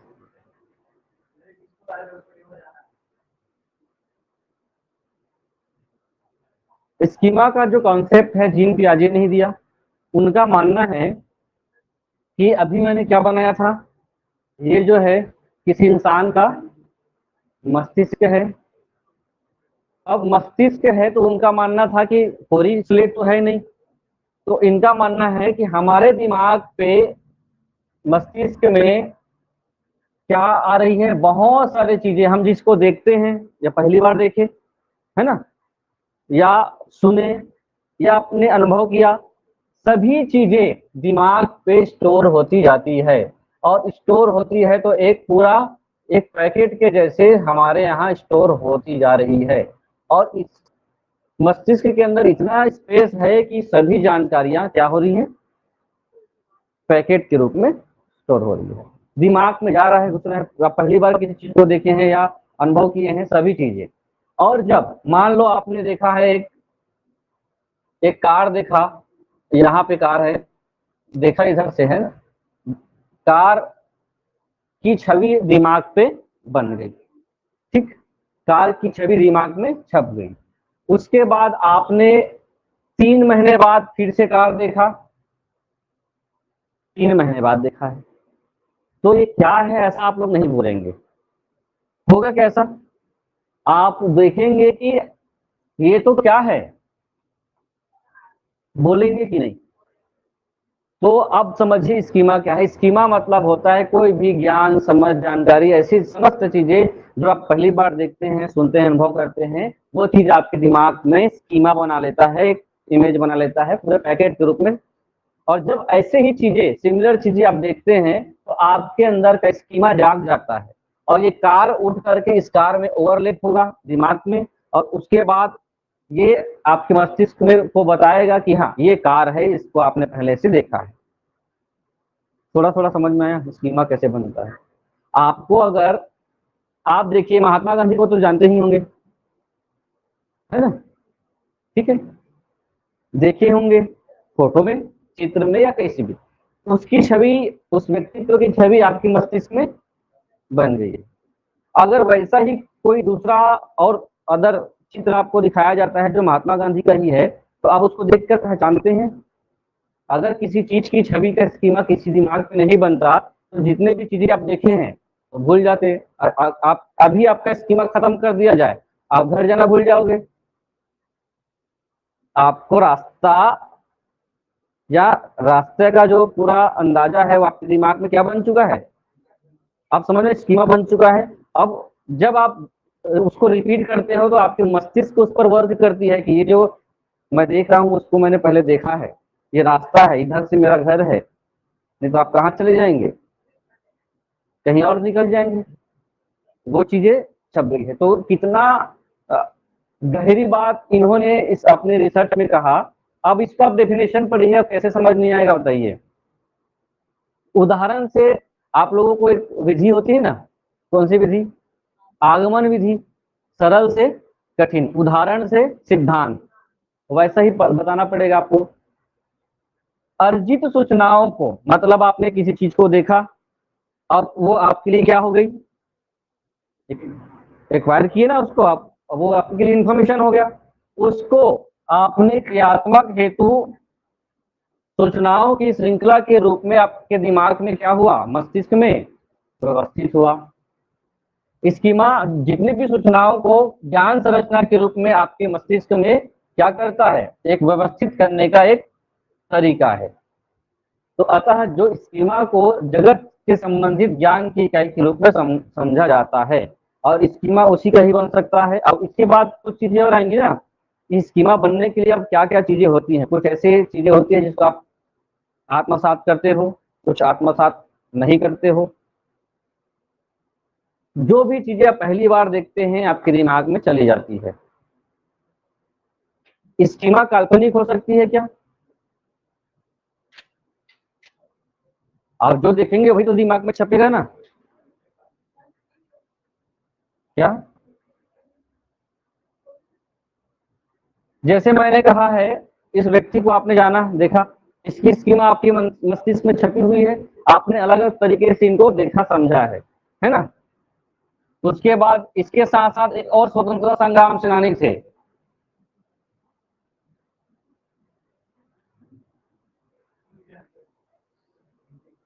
अब इसकी स्कीमा या छवि बनाई है मस्तिष्क में, बन रही है स्कीमा। इसका कौन है, सुने भी नहीं होंगे नाम इसका, क्योंकि ऐसा नाम का आदमी ही नहीं है, तो स्कीमा कैसे बनेगा। बात यह है कि आपके अंदर स्कीमा कैसे बनेगा, आपने किसी व्यक्ति को, किसी चीज को पहली बार देखा, देखने के बाद उसकी छवि, उसका आकार आपके मस्तिष्क में पहली बार जाता है, वो स्टोर होता जाता है। अब डबल आप उस चीज को देखेंगे तो वो जानकारी आपके मस्तिष्क को कनेक्ट करेगी, हाँ ये चीज मेरे दिमाग में पहले से है, मस्तिष्क में है, तो उसके बारे में फिर हाँ ये वही व्यक्ति है। नहीं तो आप अपने घर में अपने माता पिता को, अपने रिश्तेदार सबको भूल जाओगे, उसकी स्कीमा नहीं बनी रहेगी तो, है ना? अब इनके बारे में कोई स्कीमा आपके दिमाग में है ही नहीं, तो आप इसको कैसे, हाँ रमेश सिंह गुज्जर नाम आप सुन लिए हो, ये शब्दों के रूप में आपके दिमाग में चला गया है ना? अगर मैं इसको मिटा करके फिर से रमेश सिंह गुज्जर लिखूं तो आपके अंदर का स्कीमा ये देखेगा कि रमेश सिंह गुज्जर सर के द्वारा लिखी गई वो जानकारी थी, तो आपके दिमाग में सेट हो गई है। इसका जो नाम आया है वो शब्द का स्कीमा आपके दिमाग में बना हुआ है। एक बार बन गया तो बन गया, वो कभी खत्म नहीं होगा। भूलने हो सकता है, इंसान भूलता भी है, नहीं भूलेगा तो फिर, चलिए इतना पढ़ लीजिए। अब हमारा मस्तिष्क जब किसी कार्य को सीखता है, पढ़िए, तो उससे संबंधित जितने भी इंफॉर्मेशन है एक निश्चित क्रम में एक ज्ञान संरचना के रूप में मस्तिष्क में क्या होता जाता है, व्यवस्थित सिस्टमेटिक ढंग से सेट होता जाता है, ताकि उसी कार्य को हम दोबारा करने पर उस इंफॉर्मेशन को आसानी से हम रिकवर कर सकें, प्राप्त कर सकें। और इन्हीं ज्ञान संरचनाओं को पियाजे ने क्या कहा, स्कीमा कहा है। स्कीमा जन्मजात भी होता है और साथ ही साथ समय के साथ साथ आप क्या करते हो, अर्जित भी करते जाते हो, और आप स्कीमा को परिस्थिति के अनुसार बदलते भी जाते हो। रमेश सिंह गुज्जर हो सकता है सही में नाम हो और आ जाए तो आप उसका काल्पनिक छवि अपने दिमाग में लगा लेते हो, रियल छवि बन जाएगी। ठीक है, ये स्कीमा भी बहुत अलग तरीके से काम करता है। आप लोगों को जीन पियाजे के नाम से कुछ चीज पढ़े भी नहीं होंगे, पुस्तक भी नहीं पढ़े होंगे, कुछ नहीं, जो चीजें मिल रही हैं उतनी ही नॉलेज आप लोग को है। अब जैसे आप ये लाइन कैसे समझ रहे हो, स्कीमा में परिवर्तन होते रहता है। जन्म के समय कुछ स्कीमा बच्चे के दिमाग में होते हैं, तभी तो बच्चा क्या करता है, रोता है, दूध पीता है, जन्म के साथ ही वो जानता है, उसके अंदर मूल प्रवृत्ति होती है, इसी कारण से वो इतना रिस्पॉन्स कर पाता है। काल्पनिक स्कीमा और वास्तविक स्कीमा भी होता है। जैसे अब कोई आपको कहानी बताता है तो कहानी एक तो काल्पनिक होती है या तो वास्तविक होती है। जैसे मैं बोल दूं कि आप लोगों का जब ज्वाइनिंग होगा तो बहुत घने जंगल के किसी किनारे स्कूल में आपकी पोस्टिंग मिलेगी, है ना, बहुत दूर है, सड़क भी नहीं है, तो आपके अंदर कुछ चीजें बन रही हैं, स्कीमा बन रहा होगा कि ऐसा जंगल होगा, पहाड़ी होगा, एक छोटा सा स्कूल। अब स्कूल वो खपरेल वाला है कि वो संरक्षित वाला है, आप लोग ने अपने हिसाब से स्कीमा बनाया। स्कीमा उसी का ही बनता है जो चीजें आपके दिमाग पे है पहले से। पहाड़ बोला हूं तो पहाड़ आपके दिमाग पे था, तभी पहाड़ आपने बनाया है, स्कीमा उसका। स्कूल कहा गया तो स्कूल का, रास्ता कहा गया तो रास्ता बना होगा दिमाग में। स्कीमा उसी चीज का बनता है जो आपके दिमाग में पहले से मौजूद है, दूसरा नहीं बन सकता। और शब्द है जो अब नई चीजें जब आ जाए उसका स्कीमा नहीं बन पाएगा। ठीक है, तो ये था जीन पियाजे का कुछ बेसिक कॉन्सेप्ट।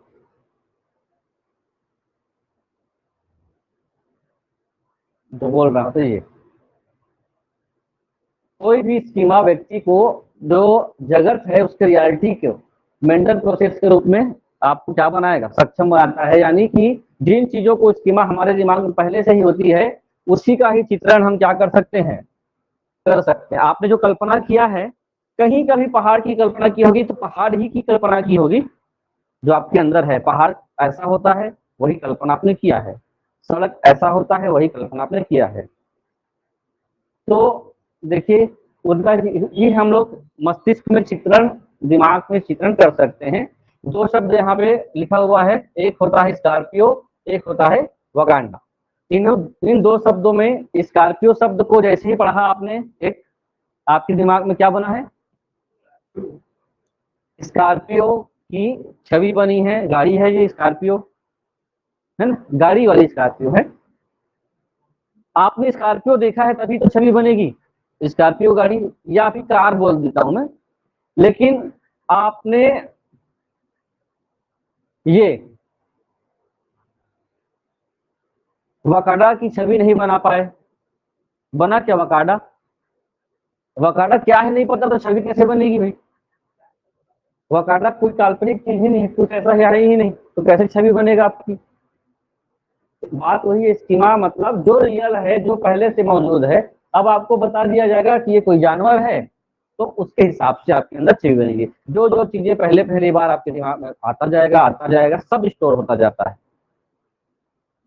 तो ये स्कीमा है, स्कीमा की बेसिक जानकारी कल या इसको हम लोग पढ़ेंगे। संज्ञान क्या, संज्ञान क्या है, अभी तो थोड़ा सा आप लोगों को गणित बनाना पड़ेगा।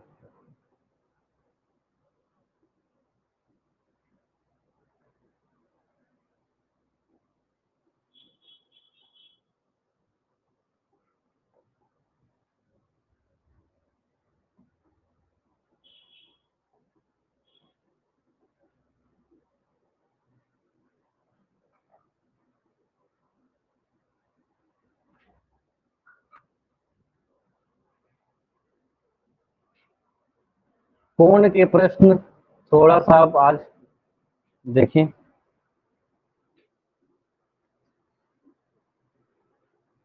लास्ट क्वेश्चन हम लोग किस पे किए थे, अंतः कोण बाह्य कोण जैसे चीजें।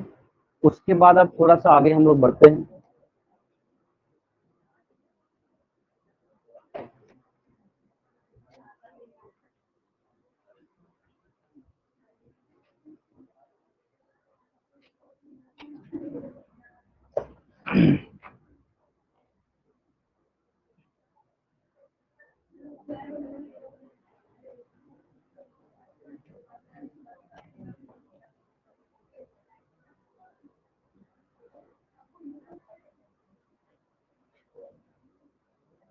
चलिए क्वेश्चन लिखेंगे।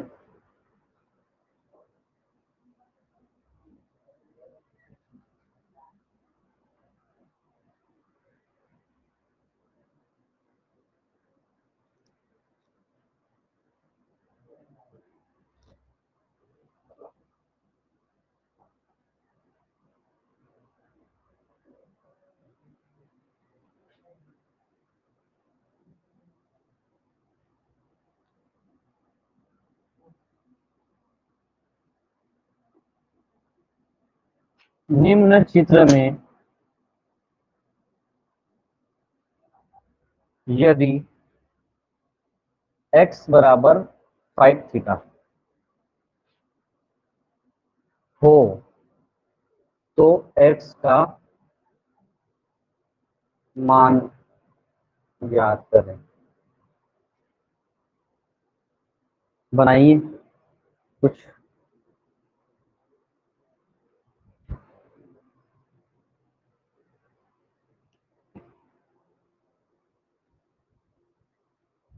क्वेश्चन क्या कहा गया है, आपको एक दो रेखा एक दूसरे को O केंद्र पर प्रतिच्छेदित कर रही है, क्रॉस कर रही है, उस पे एक एंगल बना हुआ है x का, और वो एंगल कहाँ पे बना हुआ है, AOD पर, और उसकी वैल्यू x है और x की वैल्यू 5 थीटा है।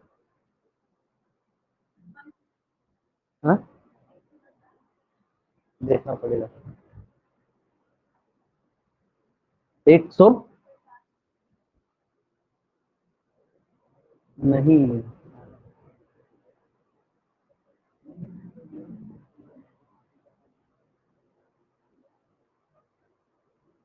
ठीक है, x का मान निकालना है। x का मान निकालने के लिए आप किसका मान निकालोगे, पहले थीटा का। कुछ समझ में आ रहा है क्या कि हम एक प्रश्न बताएं। देखिए जो चीजें यहाँ कही गई है, दो रेखाएं हैं, दो रेखा, पहली रेखा हो गई AB और दूसरी रेखा हो गई CD, जो एक दूसरे को क्या कर रही है, क्रॉस करती है। और क्रॉस करती है तो यहाँ पर जो एंगल बनता है x बनता है, और x बराबर कितना है, 5 थीटा है, ठीक है। और इधर इसका मान जो है कितना है, थीटा है। चार ही एंगल बन सकते हैं, इधर एक, इधर दो, इधर तीसरा चौथा। ये जीरो नहीं है ना, ये O है ना, जो इंडिकेट करता है किसको, इसको। अब देखिए एक कोई भी सरल रेखा कितने डिग्री का होता है, 180, चाहे ऐसा मापे या ऐसा मापे। मान लो CD जो है एक सरल रेखा है जिसका मान कितना है, 180 होगा, और इस 180 में कितने ऐसे एंगल बन रहे हैं, दो, एक थीटा का और एक एक्स का, और एक्स का मान पहले से बता दिया गया है 5 थीटा है। तो हम लोग बोल सकते हैं CD एक सरल रेखा है, CD एक सरल रेखा है जिसका मान कितना है, जिसका मान होगा 180, और CD पर दो कोण बन रहे हैं, थीटा और एक्स, जिसका मान होगा 180। थीटा की जगह थीटा और एक्स का मान कितना बताया गया है प्रश्न में, 5x, 5 थीटा 180, ये हो गया 6 थीटा 180। थीटा का मान हो जाएगा 180/6 30 डिग्री। आपको किसका मान निकालना है, x की वैल्यू। तो x बराबर कितना है, पहले से ही तय है 5 थीटा। तो x का मान होगा 5 गुना 30 डिग्री, तो ये हो गया 150 डिग्री। ठीक, तो 150 डिग्री ये है, 30 डिग्री ये है, दोनों को जोड़ेंगे तो एक सरल रेखा अर्थात 180 डिग्री बनता है। लिखें, आप लोग पहले ये ध्यान दीजिएगा, जब भी कोई रचना की जा रही है तो आपके लिए सबसे ज्यादा आसान हो जाता है कि रचना किए हुए मिल जाता है उसको। अगर केवल ऐसी बातें अगर कर दी जाती, ए बी सी डी एक दूसरे को प्रतिच्छेदित करते हैं ओ बिंदु पर, ऐसा भी आ सकता है। ए बी और सी डी सरल रेखा है जो ओ बिंदु पर आपस में क्या करते हैं, प्रतिच्छेदित करते हैं, जिसमें, ठीक है, जिसमें फिर ए ओ डी का मान x है और ए ओ सी का मान थीटा है। ऐसा आपको लिखित रूप से मिले तो आपको रचना करना पड़ेगा, तो आपके लिए आसान हो गया है कि आपको मिल रहा है ऐसा। आगे बढ़े क्या, चलिए फिर, यदि L पैरेलल M है, यदि L समानांतर है M के, ठीक है, दो रेखाएं होंगी, एक रेखा L है एक रेखा M है, अभी इमेज बनेगा। तो एंगल 1 प्लस एंगल 2 का मान बताना है। अब इसके लिए क्या बना दिया गया है, क्वेश्चन में एक लाइन खींची गई है और वो लाइन दो लाइन है। एक लाइन है जिसको हम लोग बोल रहे हैं L,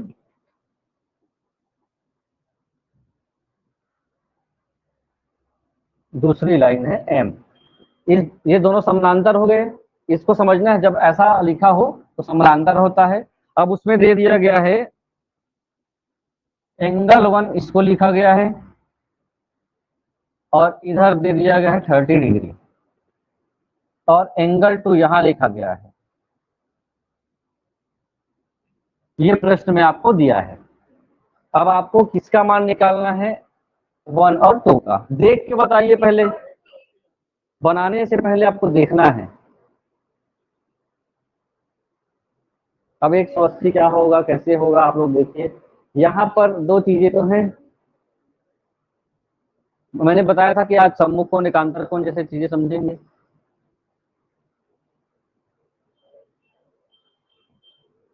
इसको एक तीसरी रेखा मान लेते हैं N।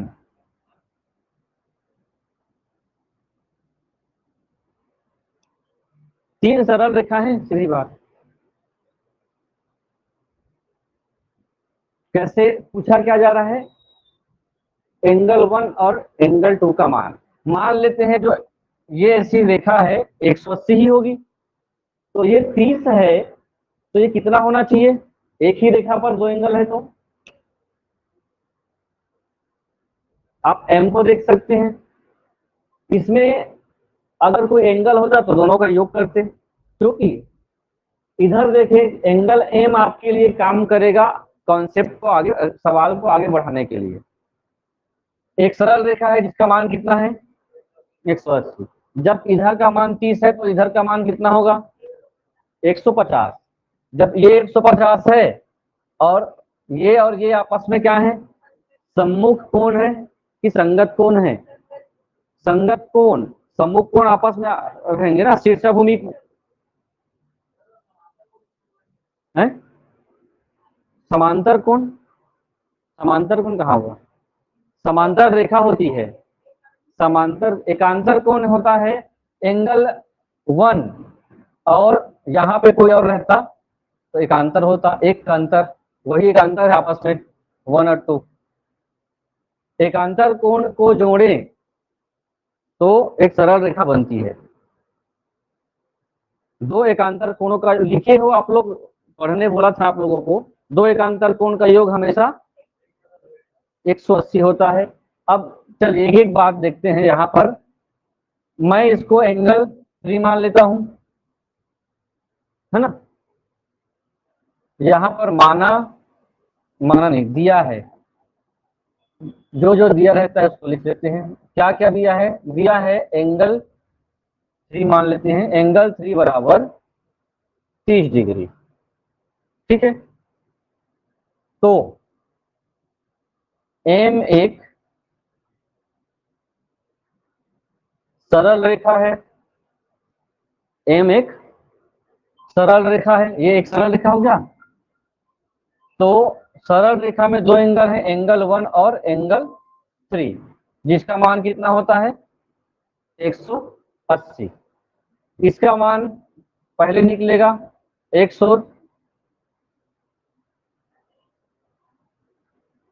150 आएगा। एंगल 1 बराबर हो गया 150, इसको यहीं से आंसर लिख देते हैं, एंगल 1 बराबर हो जाएगा 150 डिग्री।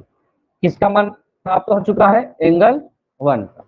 और एंगल 2 का मान निकालें तो कोण 2 बराबर कोण 3। हाँ, किस नियम से? संगत कोण से। तो एंगल 3 कितना है? 30 डिग्री, तो ये भी कितना डिग्री होगा? 30 डिग्री। प्रश्न के अनुसार हमको किसका किसका ऐड करना है? प्रश्नानुसार एंगल फर्स्ट और एंगल सेकंड। तो ये हो गया 150 और ये 130, कितना हो जाएगा? 180। ये हल करने से अच्छा आप देखिए, लॉजिक लगाइए, जितना आप सोचेंगे उतना आपका बहुत आसानी से प्रश्न बनेगा। एक और दो सीधा बात ये यहाँ से बन जाता है ना, एक अंतर कोण है तो 150 130 है, तो कितना और चाहिए 180 में, तब भी बनता है। दो तरीके हैं बनाने के, बहुत सारे तरीके हैं। देखिए ये यहाँ से इसका संगत कोण ये हो गया है, तो इसका ये तो 150 है, तो एंगल 1 का संगत कोण 150 होता, तो ये तो 30 मान ही लिए इसके हिसाब से, तब भी होता है 180। कितने सारे तरीकों से आप लोग इसको बना सकते हो, जितना रूल्स आपको पता होगा।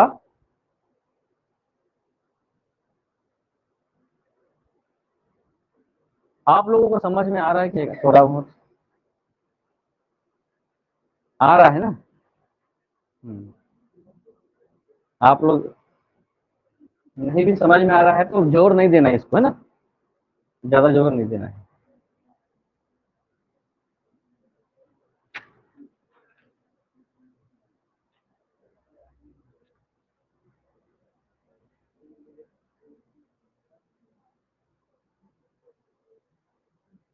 चलिए, आप लोग इमेज भी बनाएंगे और सवाल को भी हल करेंगे, थोड़ा समय दूंगा आप लोगों को। दो रेखाएं क्रमशः पी क्यू तथा आर एस एक दूसरे को ओ बिंदु पर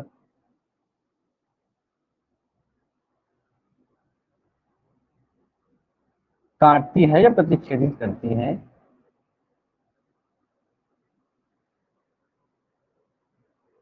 यदि एंगल पी ओ आर अनुपात एंगल आर ओ क्यू बराबर 5:7 हो, तो एंगल पी ओ एस का मान ज्ञात कीजिए।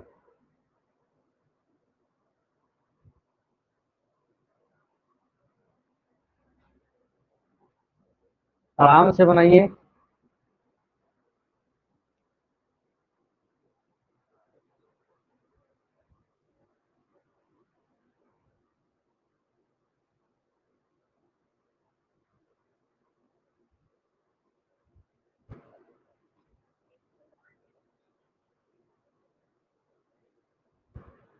हम्म,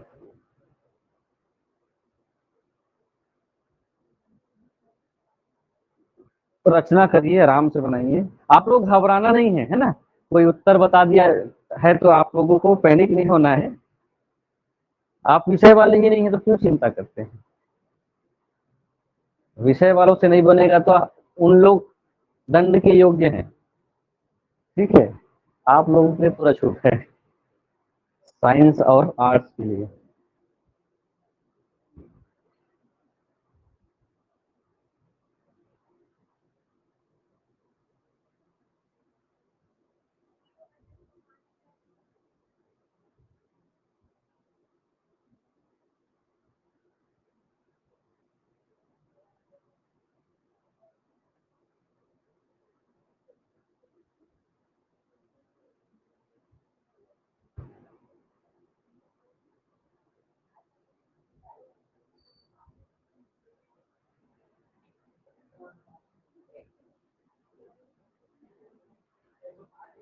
हम्म,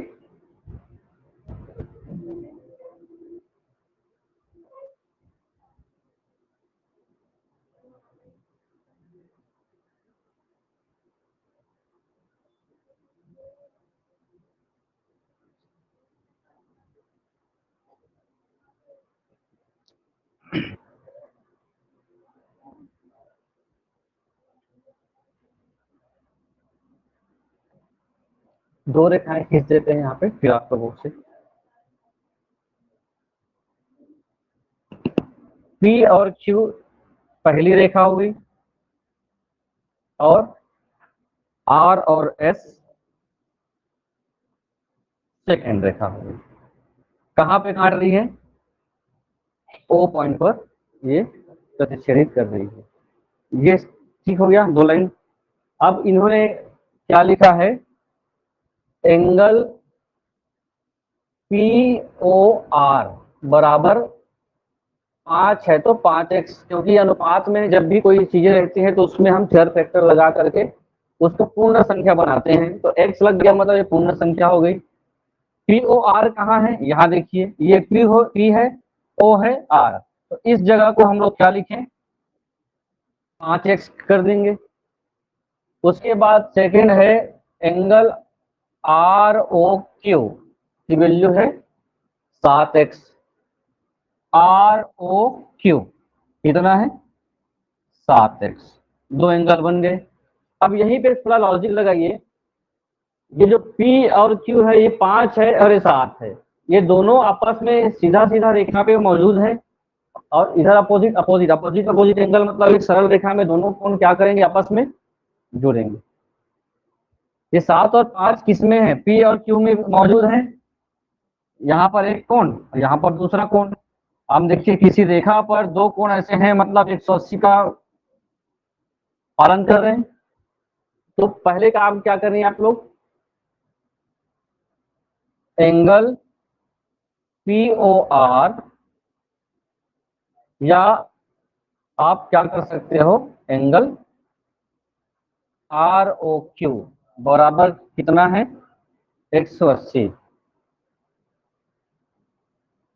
दोनों कोण किस पर? क्यू क्यू पर मौजूद हैं। इस कारण से 180 डिग्री का कोण लिखा जा रहा है। 5x और 7x कितना हो गया? 180। 12x 180, तो x का मान क्या क्या है? 15 डिग्री। तो पहली बात यह है कि 15 डिग्री तो आ चुका है, तो ये 5x में रियल में वो कितने डिग्री का एंगल होगा? इसके लिए हम लोग इसको पहले निकालें। तो एंगल पी ओ आर बराबर 5 गुना 15, ये कितने डिग्री का है? 75। 75 है ना? 15 पंचे 75। एंगल आर ओ क्यू ये कितना होगा? 105 डिग्री। अब आपको क्या पता करना है? एंगल POS, जिसका मान आपको निकालना है POS। POS का एंगल कहाँ बन रहा है? PO, ये 5 हो गया, S, POS यहाँ है।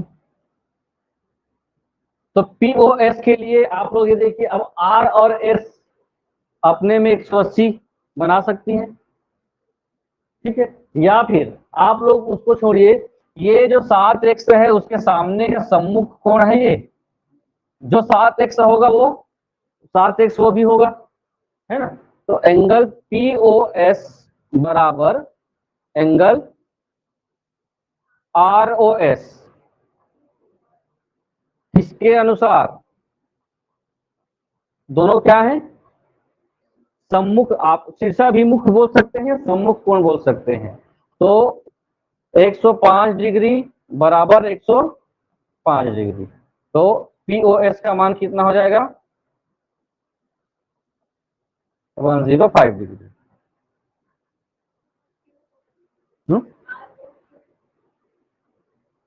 R, अच्छा ये है R, ओके, नीचे का है ना, उसके बराबर, ठीक। यहाँ पर ऐसे कर दीजिए, जितना हो सके देख कर बनाने का प्रयास कीजिए, लेकिन यहाँ पे आपको लिखना या बनाना पड़ेगा, क्योंकि अब यहीं से भी फाइंड आउट कर सकते थे, जो भी 7x है ये भी 7x है, ये 5x है, ये 7 है तो ये भी 7 होगा, ये 5 है तो ये भी 5 होगा, है ना।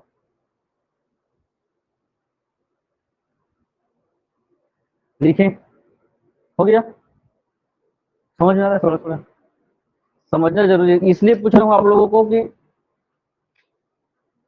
है? फिर से बताना है। हाँ, कुछ प्रश्न बिना ऐसे आते हैं, तो आप लोगों को डायग्राम बनाने सीखना चाहिए।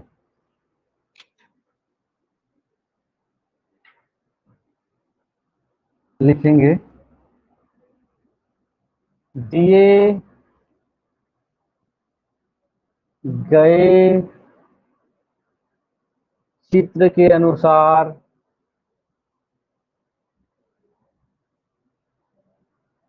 x का मान ज्ञात कीजिए। अब आपको चित्र दे दिया गया है, ठीक है, तो आपका काम थोड़ा सा इजी हो गया है। चित्र ये है,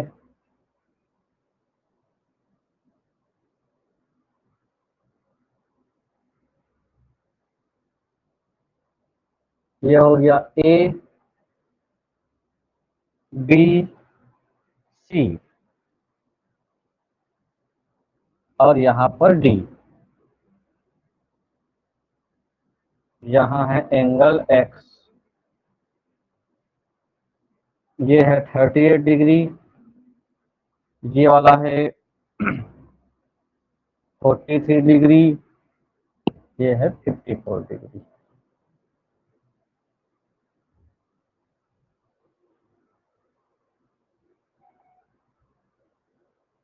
आपको किसका मान निकालना है?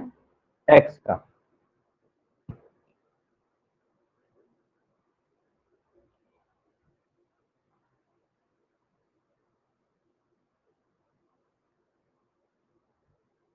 उसके बाद दूसरा पिक्चर आपको दिया जाएगा।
व्यापम का प्रिय प्रश्न है ये, और ये लगातार आपके एग्जाम में आ चुका है, सीजी टेट में और जो अदर्स एग्जाम है ग्रेजुएट लेवल में ये आया हुआ है। दिखने पे तो आसान लग रहा है। ये पहली बात बताइए कि ये त्रिभुज है कि ये नहीं है। कितने भुजाएं हैं, तो त्रिभुज कैसे हो गया। पहला काम ये करना पड़ेगा, बी और सी पर एक लाइन खींच करके ए बी सी त्रिभुज बनाना पड़ेगा आपको, ठीक है, फिर आपका आंसर सॉल्व होगा। सोच रहे थे वैसी। हाँ चलिए। हाँ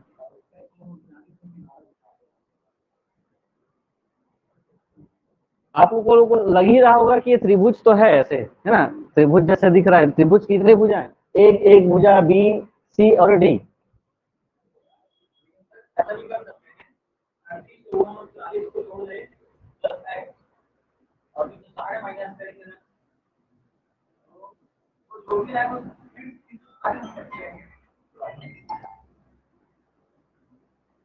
मैंने इसको बना दिया है त्रिभुज अब, ठीक है।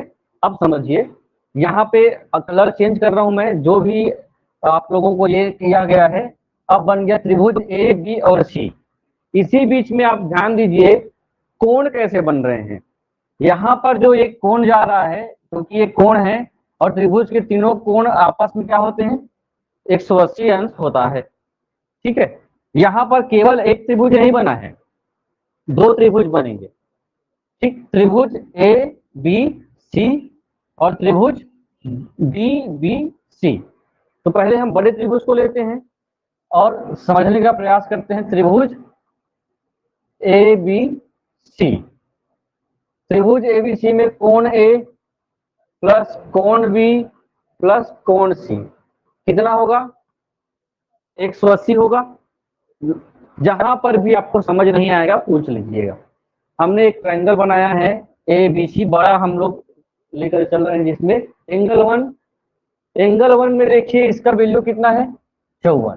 तो एंगल वन में क्या लिख दिए हम लोग, 54 डिग्री। एंगल बी देखिए, अब एंगल बी में कितने डिग्री का एंगल बना है, ध्यान से देखिए, आधा बना है ना, आधा है 43। लेकिन ये जब पूरा होगा, ये जब पूरा होगा तभी तो ये एंगल कंप्लीट कहलाएगा। तो ये 43 है और इसको मैं मान लेता हूं ए। यहां पर भी वही स्थिति है, इसको मैं मान लेता हूं बी। अब 54 और 43 प्लस ए इसके लिए, और कितना है 38 प्लस बी इसके लिए, ये टोटल हो जाएगा 180, ठीक है। इस सब को जोड़िए, ए और बी आपस में जुड़ेंगे, ये इसको हम लोग बाहर कर लेते हैं, ए और बी को, प्लस 54 43 और 38 कितना होगा, कितना हो गया 135, बिल्कुल बराबर 180। तो 1 प्लस बी बराबर हो जाएगा 180 में 135 कम किए 45 आया, 45। अब देखिए आगे हम लोगों को निकालना x का मान है, तो x के मान के निकालने के लिए हम लोग छोटे त्रिभुज को लेंगे। अब देखिए ध्यान से, छोटे त्रिभुज कैसे बना हुआ है, छोटे त्रिभुज है, फिर हम लोग लिखेंगे त्रिभुज डी बी सी से, डी बी सी, है ना। अब 43 को काउंट नहीं करेंगे, अब ना ही इसका 38 को गिनेंगे, ए बी और एक्स। और किसी भी त्रिभुज की बात हो, उसका हम लोगों का एंगल का जो योग होता है वो 180 ही होता है। तो त्रिभुज डीबीसी से एंगल ए, एंगल बी और एक्स तीनों मिलकर के कितना अंश का बनाएंगे फिर से, ठीक। और एंगल ए प्लस बी का मान कितना हो गया है, 45 दिया गया है। यहाँ x होगा और यहाँ 180 होगा, यहीं से x का मान हो जाएगा आपको पता, कितना आएगा, x बराबर 135 डिग्री। ये आपके लिए है, अपने स्तर का प्रश्न था। इसमें आप लोगों को लॉजिक ये लगाना है और इसे समझना है। दो त्रिभुज बन रहे हैं और दोनों त्रिभुज अपने अपने में 180 अंश की बात है। ऐसे ही प्रश्न और है, बताएंगे आप, इसको पहले लिखिए।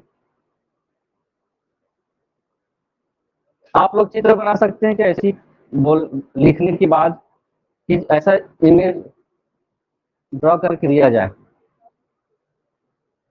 अभी लेके देते हैं।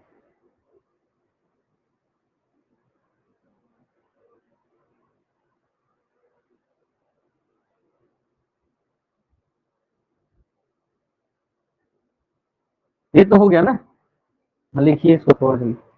लास्ट प्रश्न देख लीजिए। कल हम लोग त्रिभुज पे आधारित और त्रिभुज के एंगल पे जो आधारित है वैसा ही हम लोग करने का प्रयास करेंगे कोण को लेकर।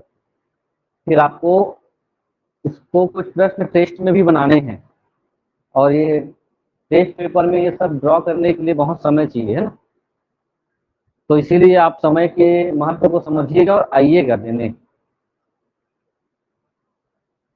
काम जो होगा आपका मंडे का, वो आप लोग संडे को कर सकते हैं। अब शनिवार को टेस्ट में तो, शनिवार को नहीं होगा, सोमवार को होगा। कोशिश की जाएगी कि OMR बेस्ड हो। तो हो गया है। संडे को टेस्ट नहीं है, मंडे को है। हाँ, और उड़ान संडे को, और 4-5 लोग तो जाते हैं यहाँ से टेस्ट देने। जितना हो सके टेस्ट देना है आपको, जितना हो सके खुद से क्वेश्चन बना के टेस्ट दीजिए। बना सकेंगे क्या?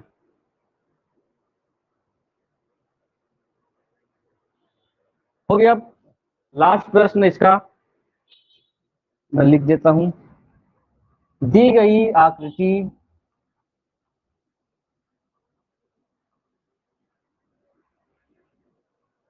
में x का मान आपको बताना है।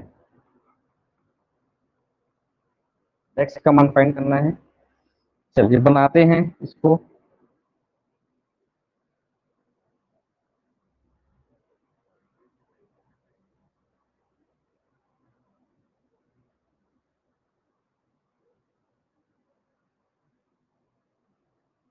A B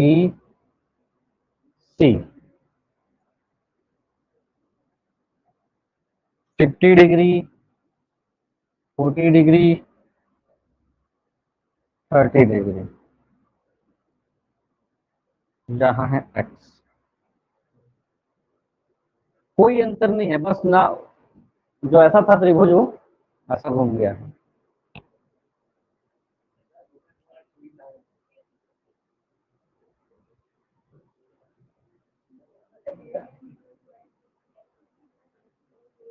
अब सरल हो गया प्रश्न आपके लिए। एक प्रश्न समझे तो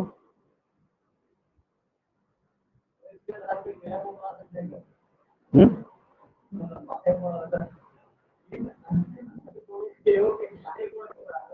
हम्म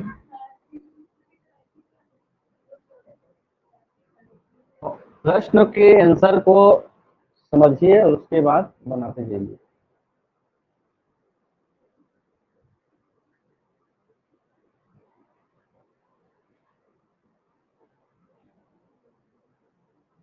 ए और बी का मान, स्मॉल ए और स्मॉल बी का मान पहले निकालना पड़ेगा।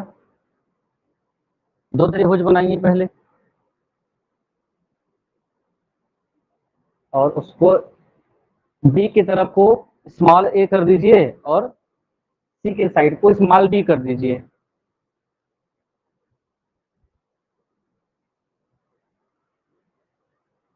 पुराने आंसर को देखकर आप सहारा ले सकते हो, लेकिन कॉन्सेप्ट लेना जरूरी था।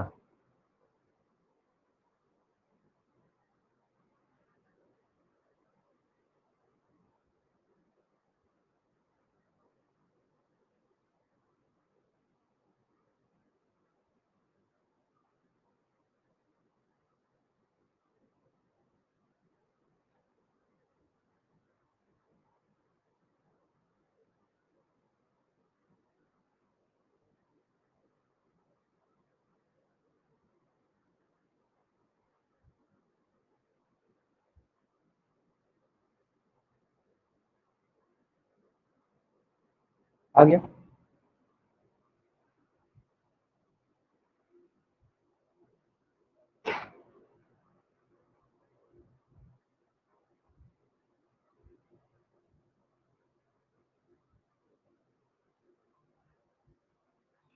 पहला काम क्या है, इसको हम क्या बना लें,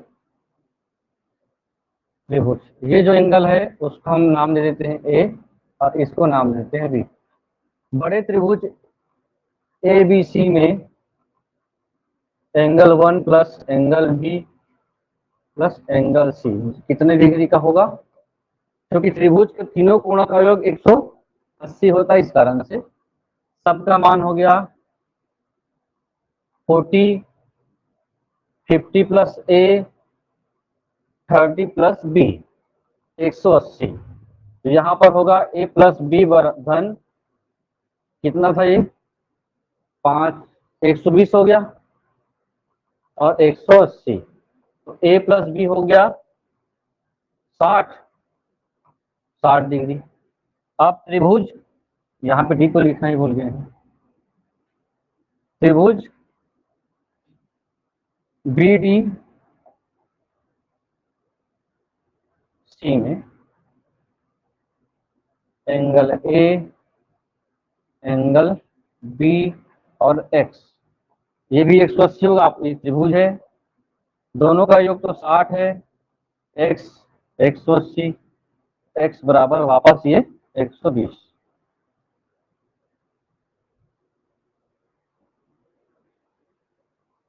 अब सेम अगर ऐसी प्रश्न रहे तो वही लॉजिक ये है कि आप जो ये तीनों का जो योग करते हैं वही उसका आंसर होता है। ये हमको निष्कर्ष के रूप में प्राप्त हुआ। लॉजिक लगाया है इसको। जो हम अंतः कोण, जो हमारे पास ये 4 कोण वाला जो आकृति है उसमें तीनों का योग दे दिया गया है, तीनों का योग उतना ही है जितना इन तीनों का योग है। पिछले प्रश्न में भी वही आया था, तीनों को हम लोग जोड़े तो 135 हुआ, जो x का मान 135 था, ठीक है। और इसमें भी हमने तीनों का योग कितना किया 120, तो उत्तर आया है 120। तो क्या है आपके अंदर लॉजिक इसमें, जब त्रिभुज के ऐसे त्रिभुज तो नहीं बनाए, जो बाह्य त्रिभुज है उसका जो कोण जोड़ दिया गया है, हो सकता है यहाँ पे ना दिया हो तो फिर उत्तर गड़बड़ हो सकता है, इस कारण से ये बोलना सही नहीं है, ठीक है। दो प्रश्न संयोग बस सेम थे तो बन गया, हो सकता है इसमें 50 में मान ही ना दिया हो, तो बी का इस एंगल का मान निकालिए, उसके बाद फिर जोड़ करके बता सकते हैं, ठीक। कल फिर आइए टाइम में इसको लिखेंगे आप लोग।